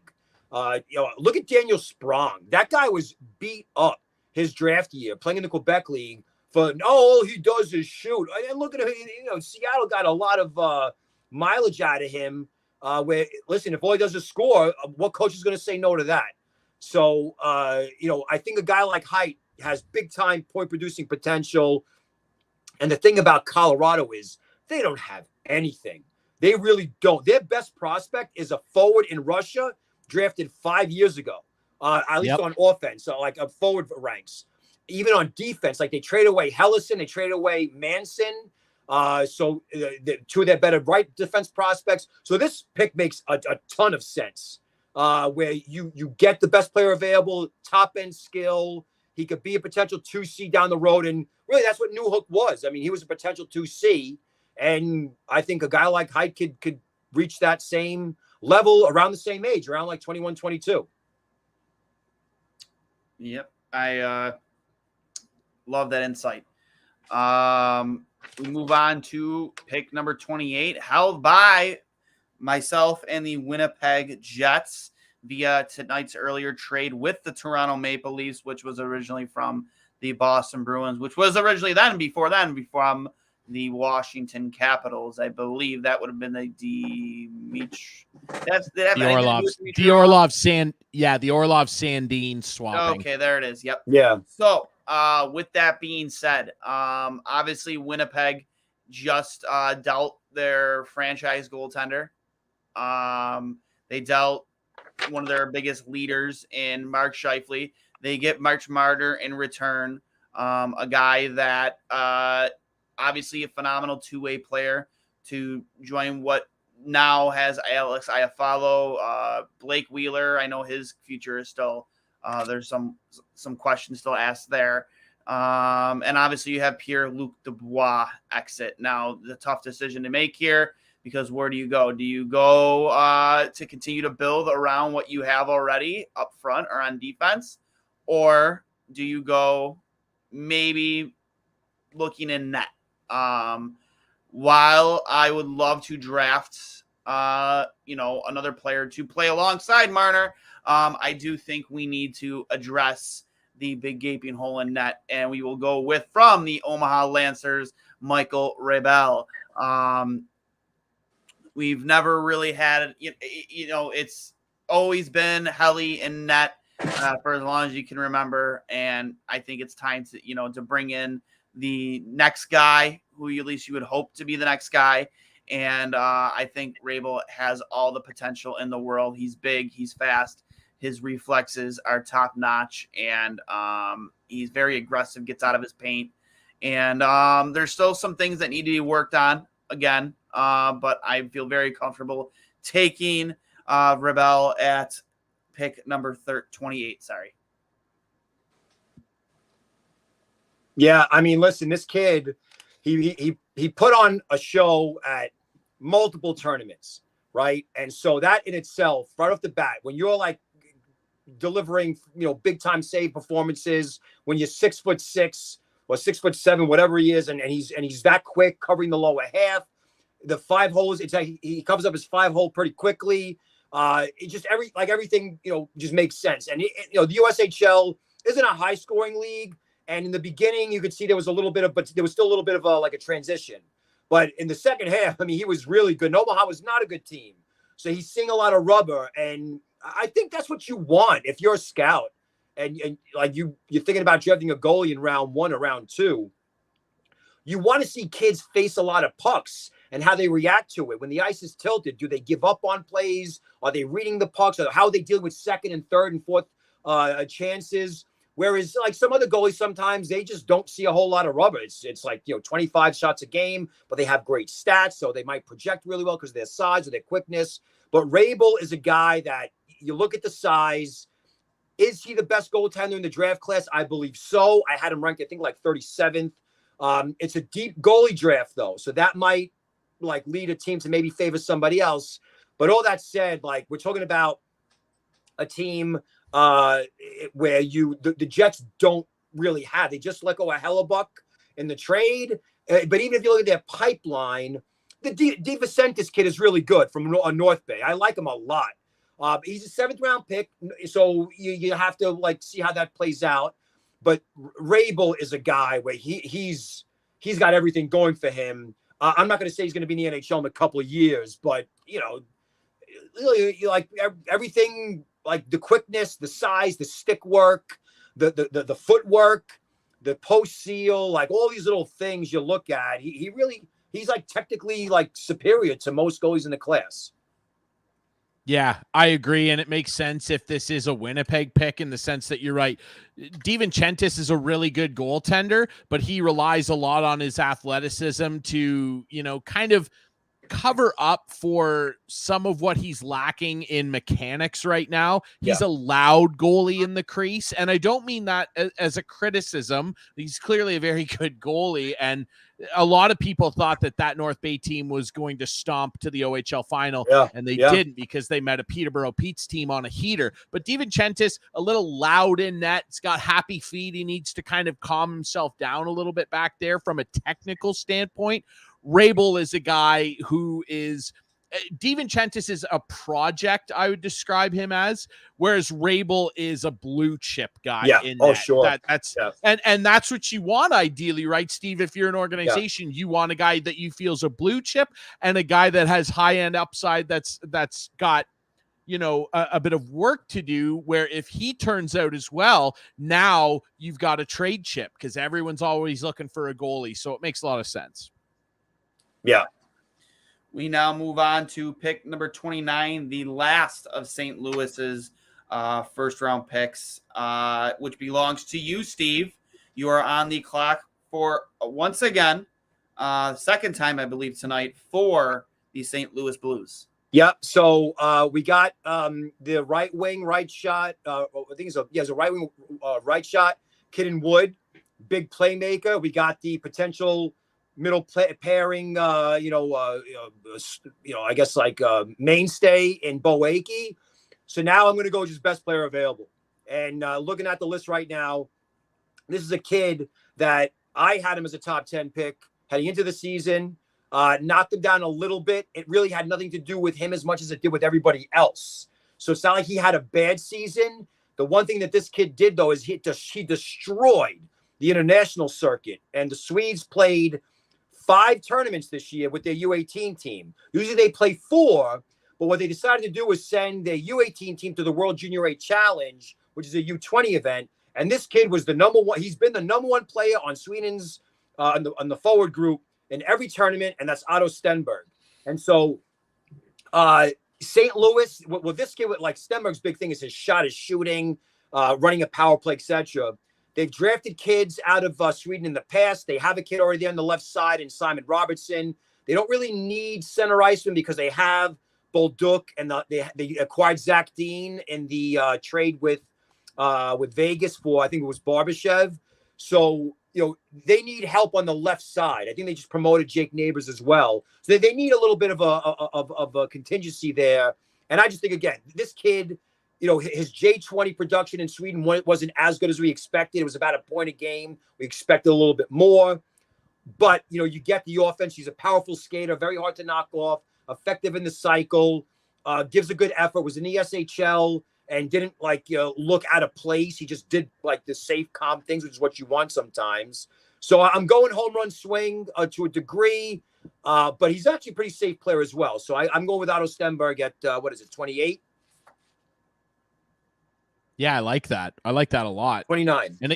And a kid with a really high ceiling too, right? And St. Louis is going to just need to hammer that in this draft. And I think he'll fit in well there. That they like their Swedes in St. Louis too. So I think that he'll fit in real nicely there. And you're right. I mean, he torched the circuit internationally and caught a lot of people's eye. I wouldn't be shocked. Steve, would you be shocked tomorrow in real life on Wednesday night if he went higher than this? His U18 World Championship was phenomenal. So as was Woods, as was Richie. A lot of guys in that tournament. And the one thing about that tournament, it's a slippery slope because it's the last major U18 event of the year, and so all the GMs and scouts go there. Oh, it's in Switzerland, so why turn down a chance to go to Switzerland? All the GMs are there, or most of them at least. The scouting directors are all there. The whole upper level is just nothing with scouts, right? You see them all with their jackets and iPads. And so when you put on that kind of a show, it helped, Jesperi Kakaniemi become third overall. It helped Miro Heiskanen go third overall. Players have used this tournament to really vault themselves in the rankings. So, he was almost 2 points a game in that tournament. And it kind of got hidden because of what Smith did and the Americans. But, I'm telling you, this kid's, to answer your question, I think it would be a shock if he's this low. He's a guy that should be in the I would say the 15 to 20, 25 range, at 25 at worst. But again, the defenseman, if you go defense, I took a project pick with Aki, Dragicevic, who's a kid I love. He's more of a late first, early third round, but offensive abilities off the charts and a beautiful skater, etc. There's other guys as well that we were all a little bullish on. The Russian kid, Simashev, he might be pushed down because of the Russian situation. So yeah, he could definitely go higher than that. I foresee it happening. So that's why I took him, because if he's available this late, you got to jump on it. If you already addressed the need, let's say, with one of your 3 picks. Yeah, I agree. I agree as well. Moving on to pick number 30, held by the Carolina Hurricanes. And of course, I hate everything about that organization from 06. But nonetheless, I will act as GM, picking for what's the best fit for Rod the Bod Brind'Amour. And I think my pen did run out of ink, but I don't believe anybody. So I didn't write down the last few picks, but I'm pretty sure nobody picked him. I'm going to go from University of Michigan, organization that has just done nothing but produce NHL level talent. I'm going to go with Gavin Brindley from the University of Michigan. I think he is absolutely everything that Rod Brind'Amour looks for in a hockey player. Hardworking, really built like a brick shit house or shit brick house, or however you say it. Brick shit house. Yeah. Not the biggest guy, but guy is just a big ball of energy, and in a team that really relies heavily on its discipline in the defensive zone.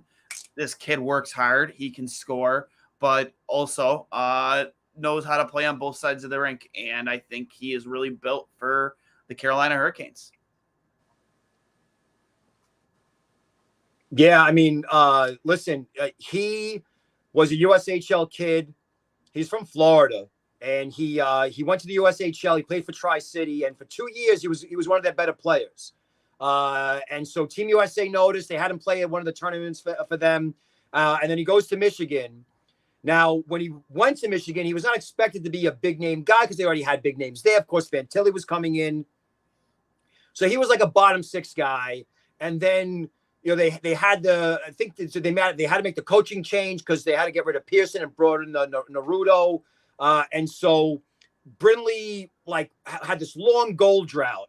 And so he was being challenged by the new coach. I want you to be a better player. But the thing is, his effort, just because he wasn't scoring, didn't mean that the effort, and like you said, he's a hard worker, a very hard worker, first guy in on the forecheck.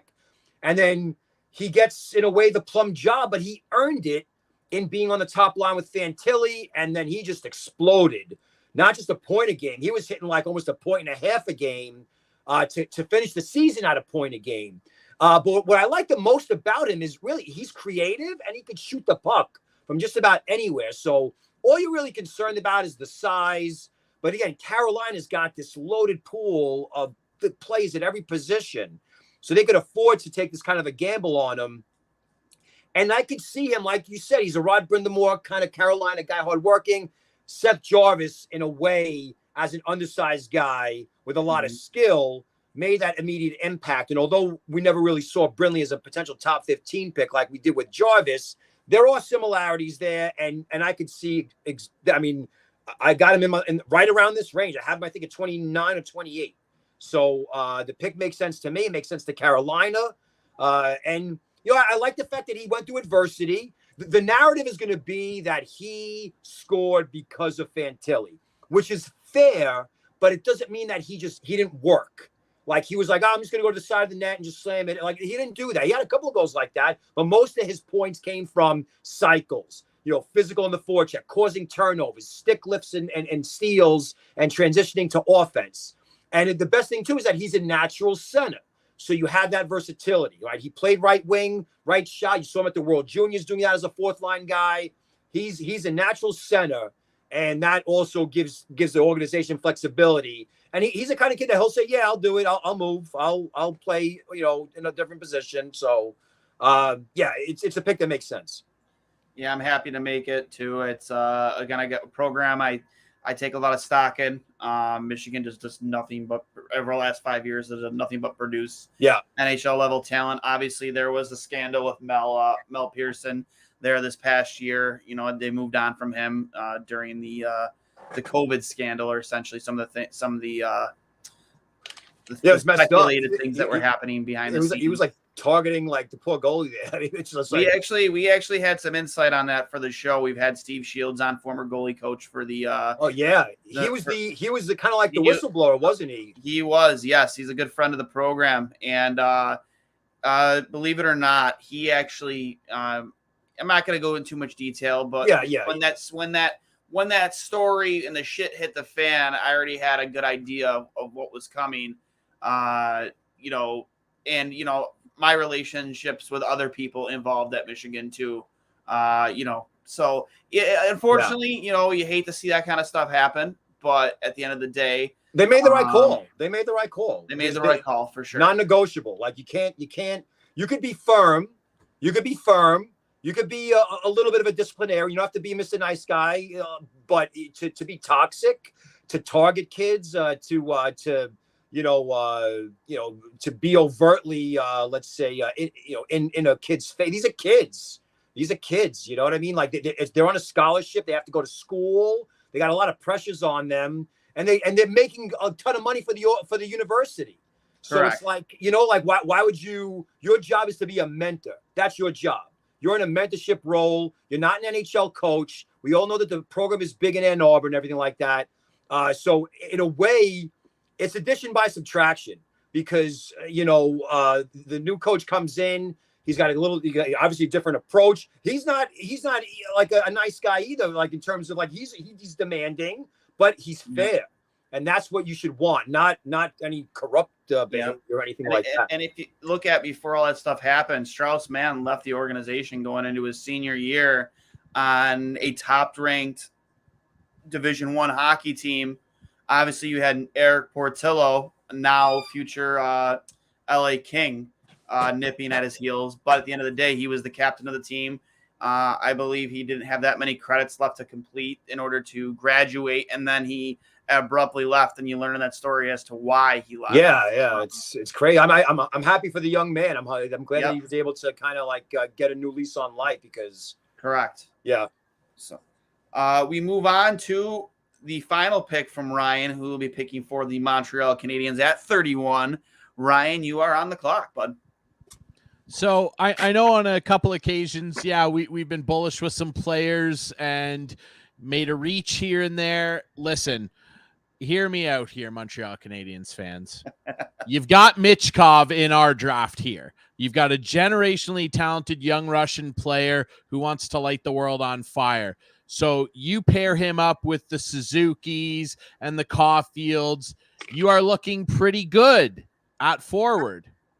I really think that they could do well to add another dynamic young defenseman here to pair up with Arbor Jackeye, who's not dynamic offensively. He's got a little more there than people give him credit for, though. They call him Wi-Fi in Montreal. He was known as the Sheriff when he played in the OHL for good reasons. Go look up highlight reels of him. One of the greasiest players I've ever seen, and I mean that in a good way. Yeah.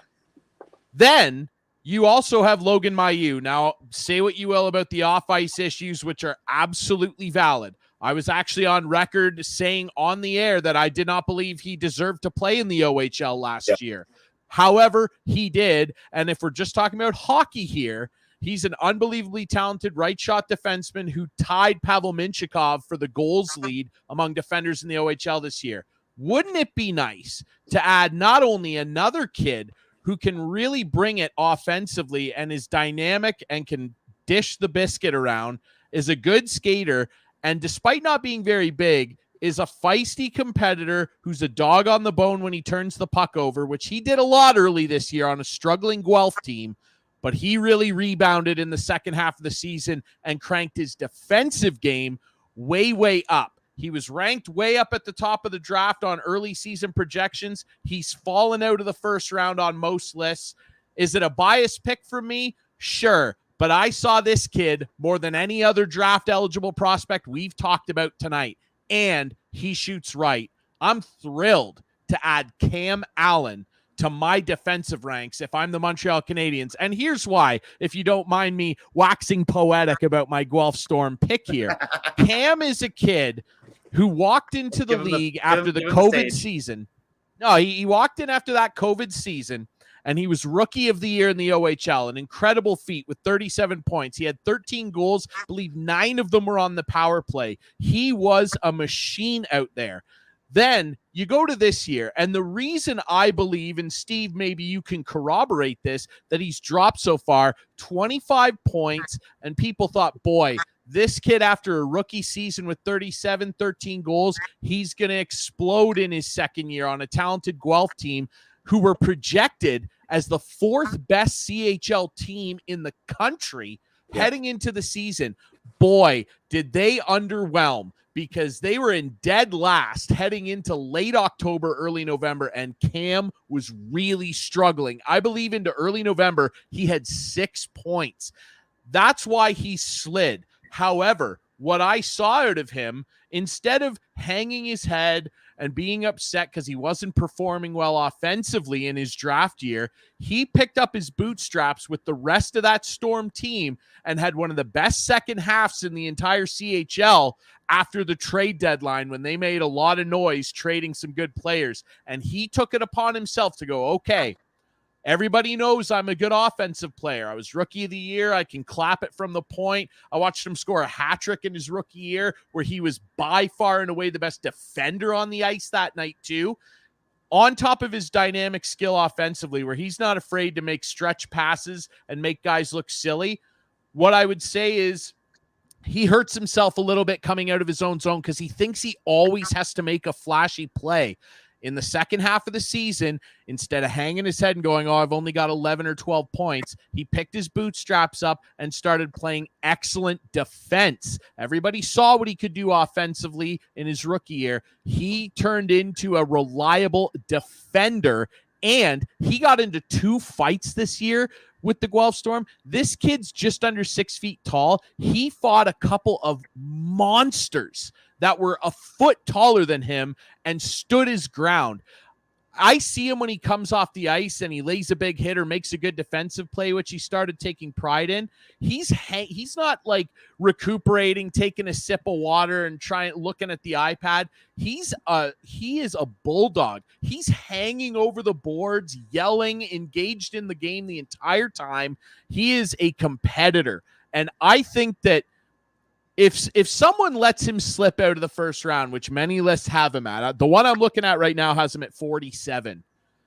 Shame on you. I think that this kid had a tough year, rebounded really well, and showed that not only can he bring it offensively, he can be a reliable defender. And keep in mind, too, he was the captain of the under 17 and 18 teams for Canada that won gold medals. So not only is he a good competitor, he was the captain of those teams, and he's a leader too. I'm very happy to welcome Cam Allen to Montreal. Thank you very much.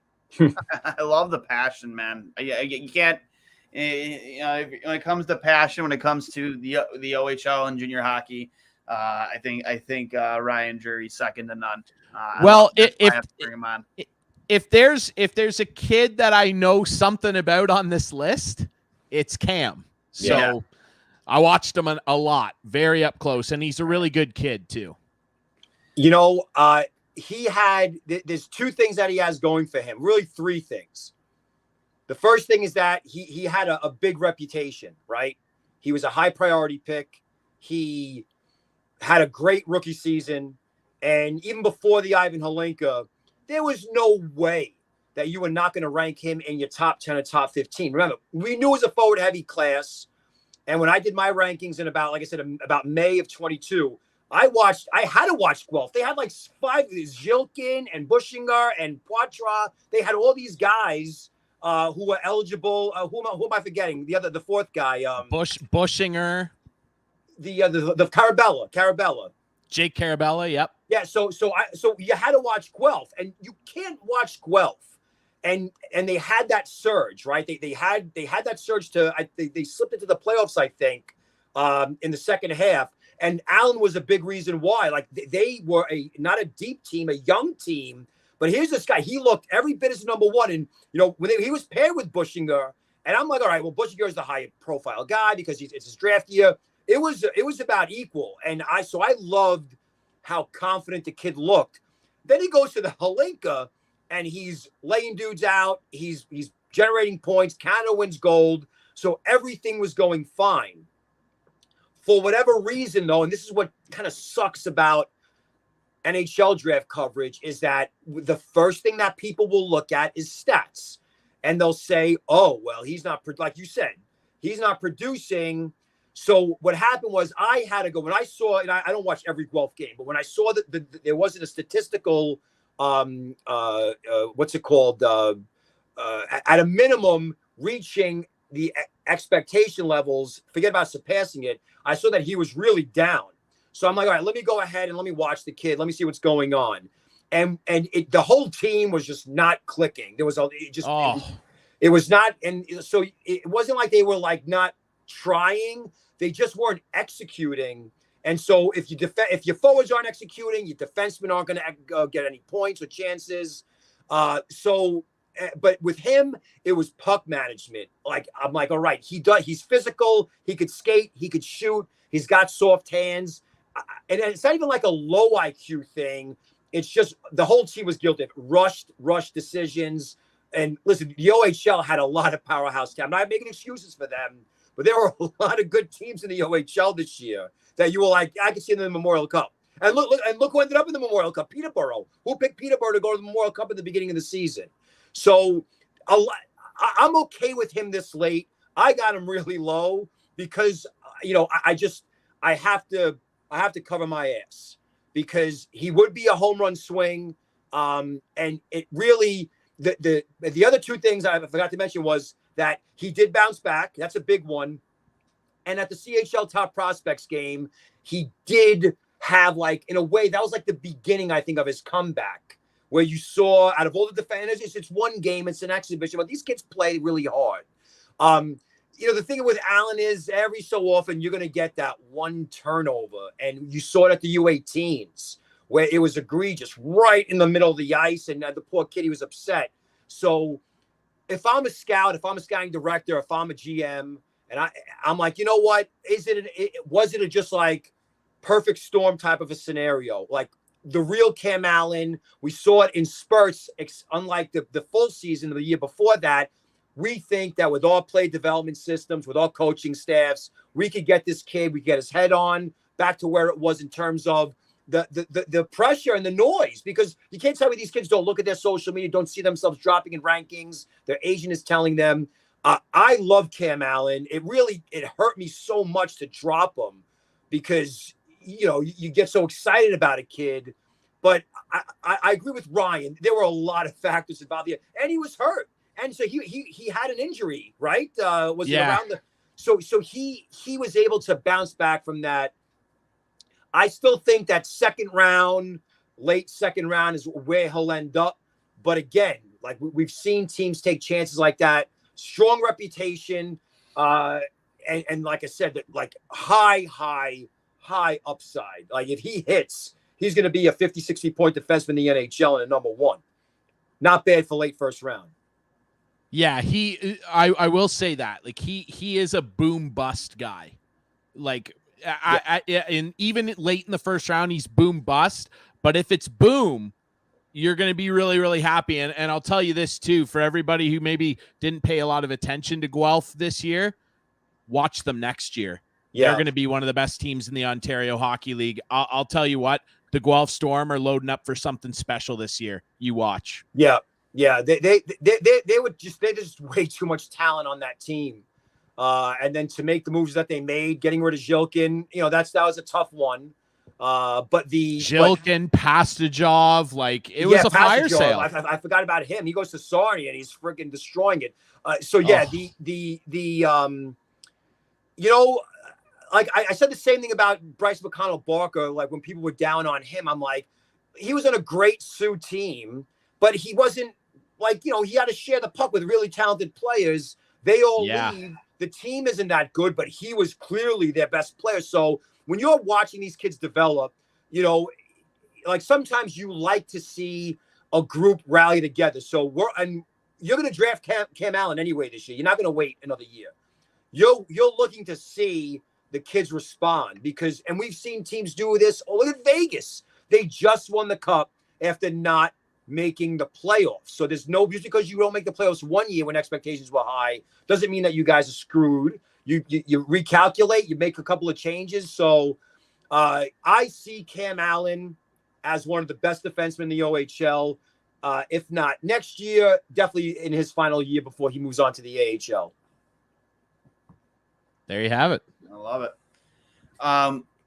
Last but not least, the final pick of the first annual 2023 two goalies, one mic, NHL mock draft. Couple clicks for this, by the way. We're 2 hours and 45 minutes into this. It's been quite the road, a power outage.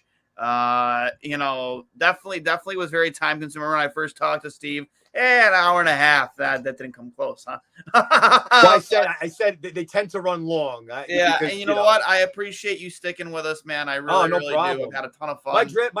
All my draft work is done, man. I'm like tomorrow and I'll be doing my live blog for every pick in day 1. Day 2 is the worst day of my life every year because of the picks come every like freaking 10 seconds. Yeah. But yeah, like this is what, like when I get all my work done, this is what I like doing. Just you're talking with people that have the same interests that I have.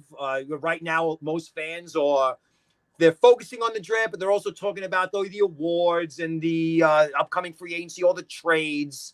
Like, this is like the draft is a big deal, and I wish the league found a way to highlight it more.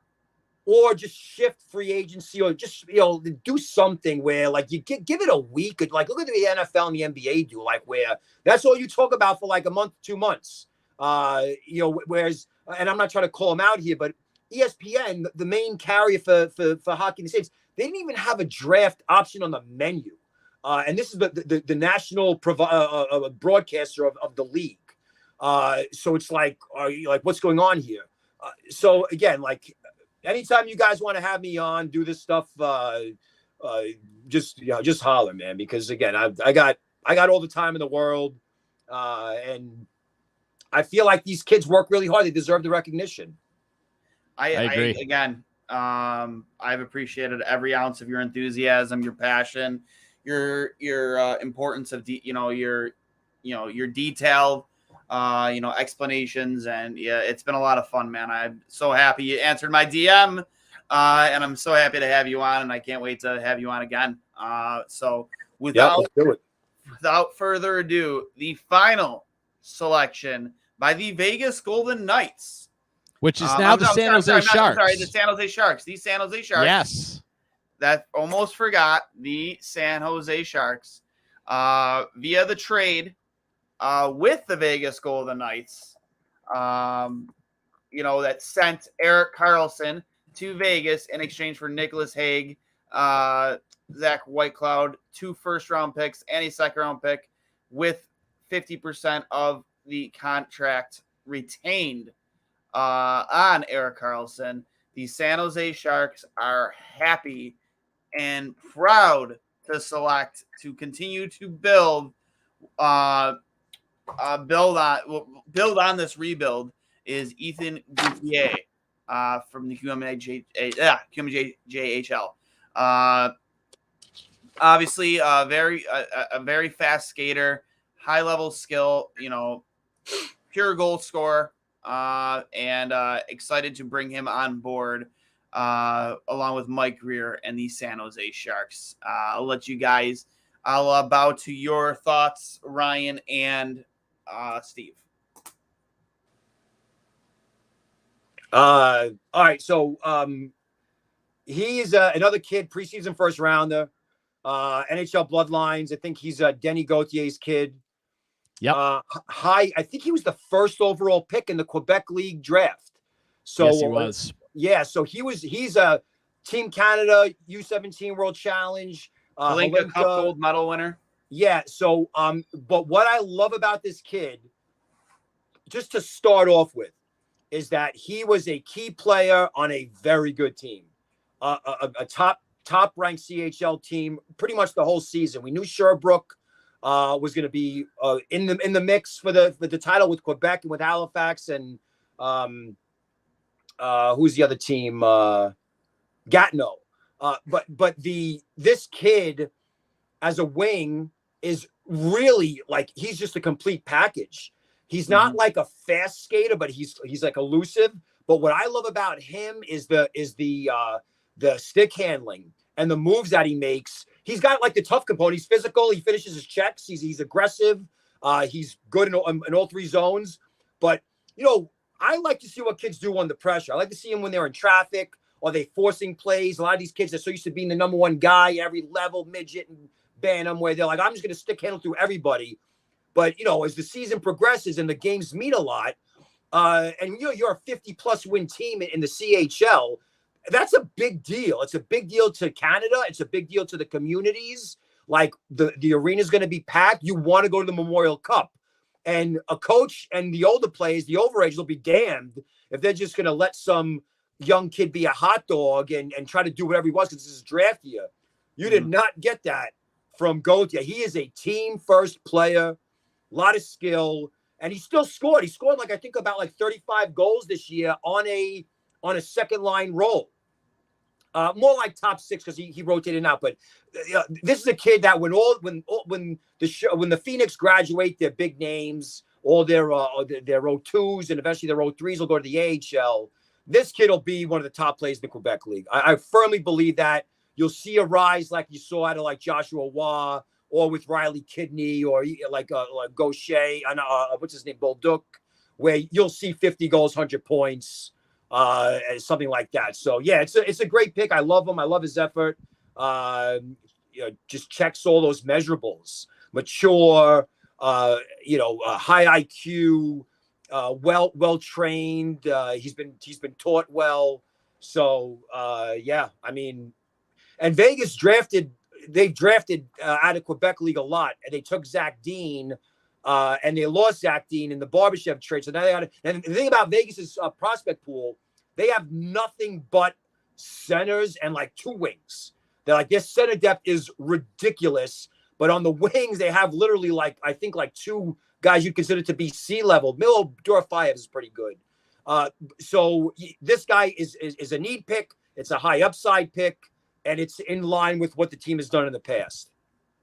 Yeah, I think he's a really dynamic player, and you mentioned it, getting a lot of second line minutes, particularly down the stretch in that playoff push to score 30 goals and put up 69 points on a team that loaded where some other guys were getting preferential treatment over him at times, especially on the power play. Like for him to score 30 is incredible. Next year, like he's going to be a force. I would be not shocked at all. I'd actually almost say I'd be disappointed if he didn't hit 100 points next year playing for Drummondville. He's going to have an opportunity to be the go-to guy. Interesting dude too, born in Phoenix. He's a dual citizen. He is Denny Gautier's kid. Like, yeah, he's got the NHL bloodlines, which some teams really like and favor.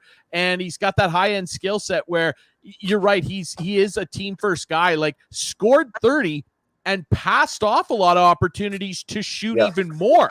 I think that this guy scores 40, 45 next year, 100 points. Like he is an underrated talent that not a lot of people talk about at the top of end of this draft, but in terms of pure skill level and playmaking ability, he is way, way up there. Like, it'd be a slam dunk pick at 32. Yeah. First overall pick in a junior league draft is a huge deal. Like you don't have to get exceptional status to be. You're in like that's like rarefied air right there. You know what I mean? So it just so happens that his team was very good. So it's not like when Lafreniere was with Rimouski, they had nothing, and so you knew like even to a degree Quentin Byfield in Sudbury, where like it's his team. He was gonna get 20-25 minutes a game. A top power play, top penalty kill with Gauthier. He had to earn it, and he really did earn it. So that has to stand for something. Great. So that wraps up the first annual 2 Goalies 1 Mic NHL mock draft. We finally made it, just a shade under 3 hours, but we're here. I don't think we really ran into any snags other than starting a little later than expected. My apologies, but we're here. And final thoughts, everybody. Just how tonight went, and what are you looking forward to in terms of tomorrow? How do you think? Obviously, I think we all, given what we were thrown with some of the trade scenarios we came up with, and I think we all, honestly deserve A's. Like, I think that we made picks. We made smart picks. We made picks for teams that like to take best player. We made picks for teams that had needs, and we filled them, I feel like. You think of the teams with the multiple picks. Steve, I think, did a slam-up job with St. Louis. I fell into the Chicago camp after Bedard. I feel like Dragicevic. Like, you can go down the board and say that we filled either best player available for teams that can afford to do that, like the Colorados of the world, and we picked teams or players for teams rather that really needed to fill that particular position. I think it was a lot of fun. Tomorrow, obviously, I'm excited for the prospect of who Washington could take. We need an infusion of talent. I'm looking at the list, and I'm like, boy, who could be there? Yager, Benson, Moore. Like, those guys could all be there. Saleh. They could all be there for my Caps, and I'd be over the moon. Or Reinbacher, like Hurl's pick tonight. I'd be over the moon with any of those guys. My number one question for tomorrow, though, and Steve, I'm sure you probably have similar thoughts as I wrap up my thoughts here. My number one thought tomorrow: what happens with Michkov? Yeah. What happens with Michkov? That's my number one, not concern, just my number one thought. Where does he go? Yeah, and the thing is, like, every team can make even obviously Chicago's not, but if you said, let's say 2 years ago, that before the Russia stuff, the Russia business went on, and the thing I want to say about Michkov, he didn't come from a wealthy family. That's why he signed the contract. Like, unfortunately, it's terrible what happened with his father, but like his situation, like his father was a huge mentor to him. And they like Ska felt like they had this prize. Do you know how rare it is for an organization that basically Putin has oversight on to give a 16 or 17-year-old kid a 4 or 5 year contract? You know, it's very rare. And then they promoted him. So clearly the Russians think that this kid is special. So the idea that, and we saw that in the KHL where he broke records that guys like Ovechkin and Bure and Kucherov didn't do in their draft years. And this was in an argument. Well, actually, the Russian league was more defensive minded, but still, like Michkov outproduced those guys I just mentioned. They're all first ballot Hall of Famers. Bure's already in. So if you said I'm going to take this guy instead of Bedard, like I said, it wouldn't be that you know out of the like it wouldn't be inconceivable. Now, obviously, with all the narratives and just Bedard having the year that he had, it's a debate, but not that much of a debate because of KHL versus CHL, etc. But again, like I don't feel like I actually feel sorry for the teams that don't pick Michkov to a degree, because what if he really hits? Like, what if he goes to 7 and he becomes an Ovechkin? Like Forsberg, when Peter Forsberg slipped in 90, was drafted where he was in 91, he didn't slip.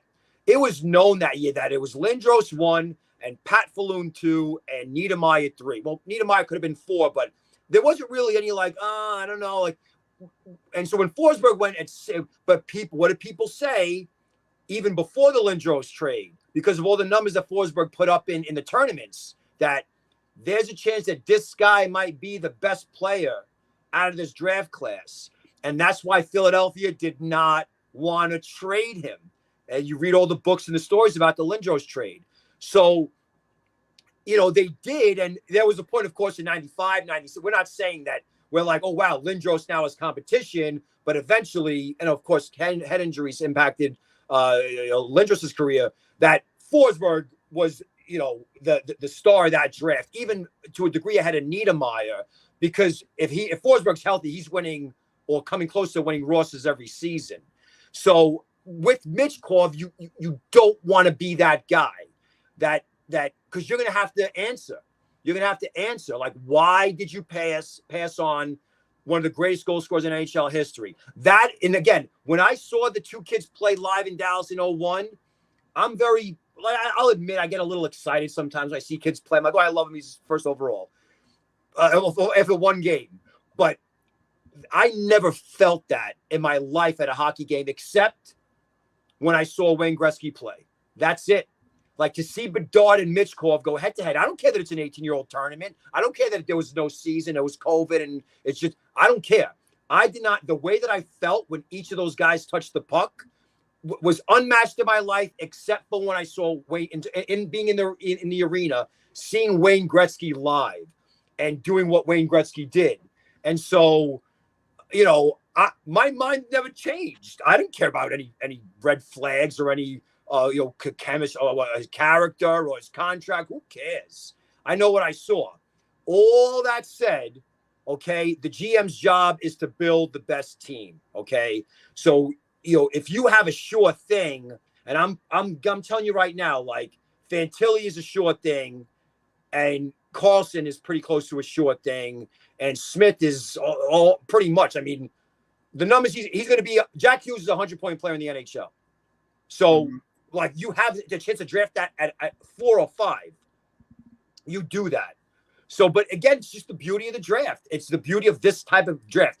Is it going to be, and when all said and done, 1 through 5 is going to be the guys that go 1, 2, 3, 4, 5? We thought that was going to be the case in 1990 and 2003 and 2015. But it's great theater. But I'm telling you right now, like, the kid, he might not admit that he cares where he's drafted. I think he's going to, if he gets passed over and he really slips, the media's going to be all over it. I think this kid is going to be a star in the NHL. So whoever gets him, you will get my approval. I'm not going to be mad at the other teams, but just keep an eye on what becomes of their careers. It's that simple. Yep, you're not wrong there. Michkov, everything he's been through, everything he's proven already. I guess you can sit there and say that he's, people like to stereotype on Russian players that he's a little bit more lackadaisical on his own end. But again, he's just turned 18. So is Ovechkin. Yeah, remember the broken, the disconnected controller, Jury will tell you that most of all. He probably had that. He did have that knock on him early in his career, and he kind of cleaned it up a little bit too. But but even still, but why should we even care though? Is my point. He's chasing Gretzky's record right now. That's what I'm trying to say. It's not. Why? He would have already broken it. He would have already broken it if not for a COVID-shortened season and 2 lockouts. But we always measure guys about you have to win the cup. You have to win the cup. Oh, they got a playoff jinx and so on. That should not take away from their greatness. A great player is a great player. We see Dale Howardchuk. Even in Buffalo with Perreault and Martin. You're not going to be that lucky. You're going to have a whole career, and you're going to be Patrick Ewing. Or you're going to be Charles Barkley, where you never get the ring. It should not take away from the greatness. So even if you're one-dimensional, right? Like Reggie White was one-dimensional. One of the greatest pass rushers of all time. People are like, oh, Reggie White isn't that great against the run. Oh, he doesn't really drop back at the coverage. And Ovechkin literally is going to be the greatest goal scorer in the history of the NHL. So who's going to remember? Think about 100 years from now, when people are looking at record books, who's going to say, you know what? Let me dig into the film and see if this guy played defense. Nobody's going to care. Do we care how Babe Ruth fielded or how Michael Jordan, even though the numbers say the awards say he defended well, he took too many shots? No. You get special players are special plays, and that is the if Michkov ends up to the Capitals. It's just great. It's a great story, and it could be a story that we've never seen in the history of the league. Where now it's going to add a lot of pressure on Michkov. Not easy to do to replace that kind of a personality and a goal scorer. But I just don't like what upset me about the coverage around Michkov was there was just too much negativity. It should have been 80% positive and maybe all right, he's got a couple of issues here, but the headlines were, he's a contract. His father was murdered. This guy doesn't play defense. He's cocky and the teammates don't like him. It seemed like every week we had it. Now, is that a deception scheme by NHL scouts? Because I will take it to my grave that when these guys talk to the media, they are not being completely honest. And a lot of it is cat and mouse. They want the media to say one thing. This has been proven. You read any book about scouting in the draft. This is what they do. It's an option to do that. So, we should really be celebrating these top kids, not have by the way, it should have all been celebrated. But again, I understand why, the press has a job to do, and they have to tell the whole story. It's like you guys said, man, it's going to be crazy theater. Do I see him going as high as 2? I mean, you can't rule it out. I don't think it's going to happen. But Verbeek, maybe he tipped his hand. Verbeek in an interview was like, we're looking to really shore up our center ice position. Dude, you don't really have to. You got McTavish and Zegras there already. But he said that. He literally said that. He was asked, what are you looking for in this trip? He's like, yeah, I'm looking for competitive kids, and it was specifically in the center ice position because we're already set on defense. He said that. He said they all set on defense. Yes. So I think that, you want to say San Jose, Greer is a Boston guy, Will Smith is a Boston guy, but then again, they drafted Greer drafted Philip Beested in round 1. Philip Beested was line mates with Leo Carlson, and they killed penalties together at all the tournaments. So there's no way that they scouted Beested. We're like, forget about this Carlson kid. That's next year's kid. No, they were like, who is that? You know what I mean? And so, and then Columbus and their surprises because they took Duane in 2016. They took Chinakov in round 1. No one expected that. So I think Liam Foudy was another surprise pick. Columbus is known to do this. So who's to say that they won't say, I'm not drafting Carlson. I'm drafting Michkov. So there's a lot. This draft, we called it. We said this was going to be the most fun year to cover the draft, that the kids were going to be great. And really, since 2015, there's nothing can compare to this year. Nothing. Like in terms of like the hype, the way the kids delivered. And the last thing I'll say is this. The pressure was on them for 2 years, right? Fantilli was amazing in the USHL. We knew about him. His scoring records were through the roof. With scoring numbers were through the roof as a draft -2 and draft -1. So they all had the spotlight on them. They all played in situations that were not ideal, and they delivered. So we have to celebrate that. Yep. Any final thoughts, Ryan? No, I mean that Steve summed it up perfectly. Pay attention to this stuff. It's one of the most fun nights of the year. If you're an NHL fan, I wish that they marketed it better and ESPN would get their heads out of their asses and do a better job of actually providing coverage to the fans. It's a joke that, this league goofs on itself all the time. And it's a shame because these kids deserve it, especially this year and what's going to be an unbelievable year. I can't wait. And the last thing I'll say, subscribe to Steve's Substack. My God, at the Draft Analyst on Twitter, find his content. This guy delivered for us tonight. Like these young draft eligible kids, Steve delivered for us. Yeah. Thanks, guys. Appreciate it. Likewise. I learned from you guys as well. Everything was great. Couldn't agree with you more, Ryan. Like I said, I can't stress enough. Make sure you subscribe to his Substack. Obviously at the Draft Analyst here on Twitter. I can guarantee you'll get the most in-depth draft coverage there is to offer from Steve. I can't thank you enough. And in terms of my own final thoughts, I thought that we had a good mix of spot-on picks, in-depth analysts, and not to mention we made it exciting with some of the trades. I think you're the only one that did not propose a trade. We broke up the core 4 in Toronto. We found them a goaltender. We moved Erik Karlsson. And we found the Buffalo Sabres some depth on defense, both in the farm system and in the draft at 16th overall. I'm happy with my tweets when I tweeted out. I'm happy with my trade, man. If that trade went down, really went down, man, it would carry me down the street in freaking Buffalo. Oh my God, yeah. Because like if you think about it, like to just move down 2, usually like history says to move down 2 spots, 3 in round 1, usually like just a second round pick, maybe a third. But even still the Marner trade, then what was the other one? We had Carlson traded and Marner traded. Yeah. So great stuff, man. Great stuff. I tweeted it out.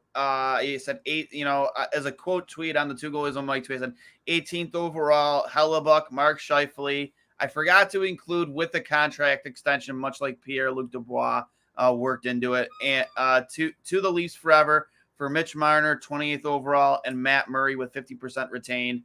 What do you guys think? And some of the comments I got was, what's the rationale? 2 one-year contracts. Again, I forgot to mention that the contract extension will be in place and a 10-pick bump. If it's Ehlers and Hellebuck, it's very enticing.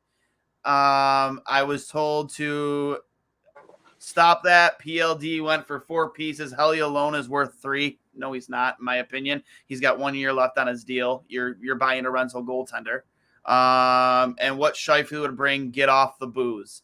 What a completely absurd proposal. Don't drink and tweet. So I'm assuming that one person is a Winnipeg fan. The other person was a Toronto fan. Neither of them apparently agreed. I think getting Mitch Marner in your organization, when you're already going to lose both your goaltender and Mark Scheifele, they're both on their way out anyway. If you can add Mitch Marner to that, little Matt Murray with half that contract retained, I think that's a huge win if you're a Winnipeg Jets fan. And I think finding your goaltender and adding a Mark Scheifele, a guy who's a proven leader in a room that needs more of them, I think that's huge. Even if you're just getting Hellebuck for 1 year, if it ends up being only 1 year. I mean, are they not in win now mode? Oh, yeah. Yeah. I mean, for you sure. might only have Austin Matthews for 2 more seasons. Or no, it's only next season, right? Yep. Yeah. So, I mean, this is win now mode, if anything, until Brett Treliving, or how you friggin' say his name. Brad Treliving, yes. Treliving. Unless he extends Austin Matthews, I mean, this is win now, if ever. So go get that goaltender. You get Mark Scheifele and him an extension. And you push all your chips in the middle again this year. You just do. You never know. You never know. So I thought we had a good first annual mock draft here at Two Goalies, One Mic. I'm very happy with it. Remember, guys, this has been brought to you by Outlet Liquor, the place to buy a case over on George Urban Boulevard. Just tell them the boys from Two Goalies, One Mic sent you over. They'll take care of you. Steve, thanks again 1,000 times for coming out with us. Ryan, as always, it's always a pleasure when you're on, man. Again, your junior hockey analyst is sometimes second. Yeah. So. It's funny. I've been hearing your voice for what, how long have you been doing it? Because I've been watching Guelph a lot. It's good to finally meet you and at least now I have someone else to go and get more feedback on the OHL and like I said, this was great. I thought this was great. Just the amount of information being passed around and having fun with it. Everything worked out great. So really appreciate the opportunity to be on the show. Yeah, absolutely. It's always fun to be on here. Dare I say the most fun podcast I've maybe ever been a part of. This is a lot of fun. I love the prospects. I love junior hockey. It's the best in my opinion. I love it. And Steve, my DMs are open to you anytime. If you got a question about a Guelph Storm player, I'm happy to answer. So Duane, I'll tell you what, if they have a good season, we'll celebrate. We'll have like an online celebration. Absolutely. They really were like. You guys ever want to come to Buffalo? Obviously, it's a little bit of a shorter trip for you, Steve. Wings on me. Oh no! Hey, there you go. I got a buddy who's from Buffalo. He's actually a state trooper. So if you want to name drop me, but anyway, he told me there was a place in Amherst that had the best wings. Not in Amherst? Is that correct? Is there a place called? Yeah, there's Amherst. Yep. Yeah, so or Gettsville, maybe one of the two. He said, forget about the Anchor Bar. Anchor Bar's overrated. Anchor Bar's overrated. It's just the nostalgia of them creating the Buffalo chicken wing. I mean, for me personally, Gabriel's Gate, Barbell, Elmo's. There's so many other good places, even hole in the wall places. Elmo's. Okay, so Elmo's. He took me because I was at the draft in 2016. I was there when they took Alex Nylander.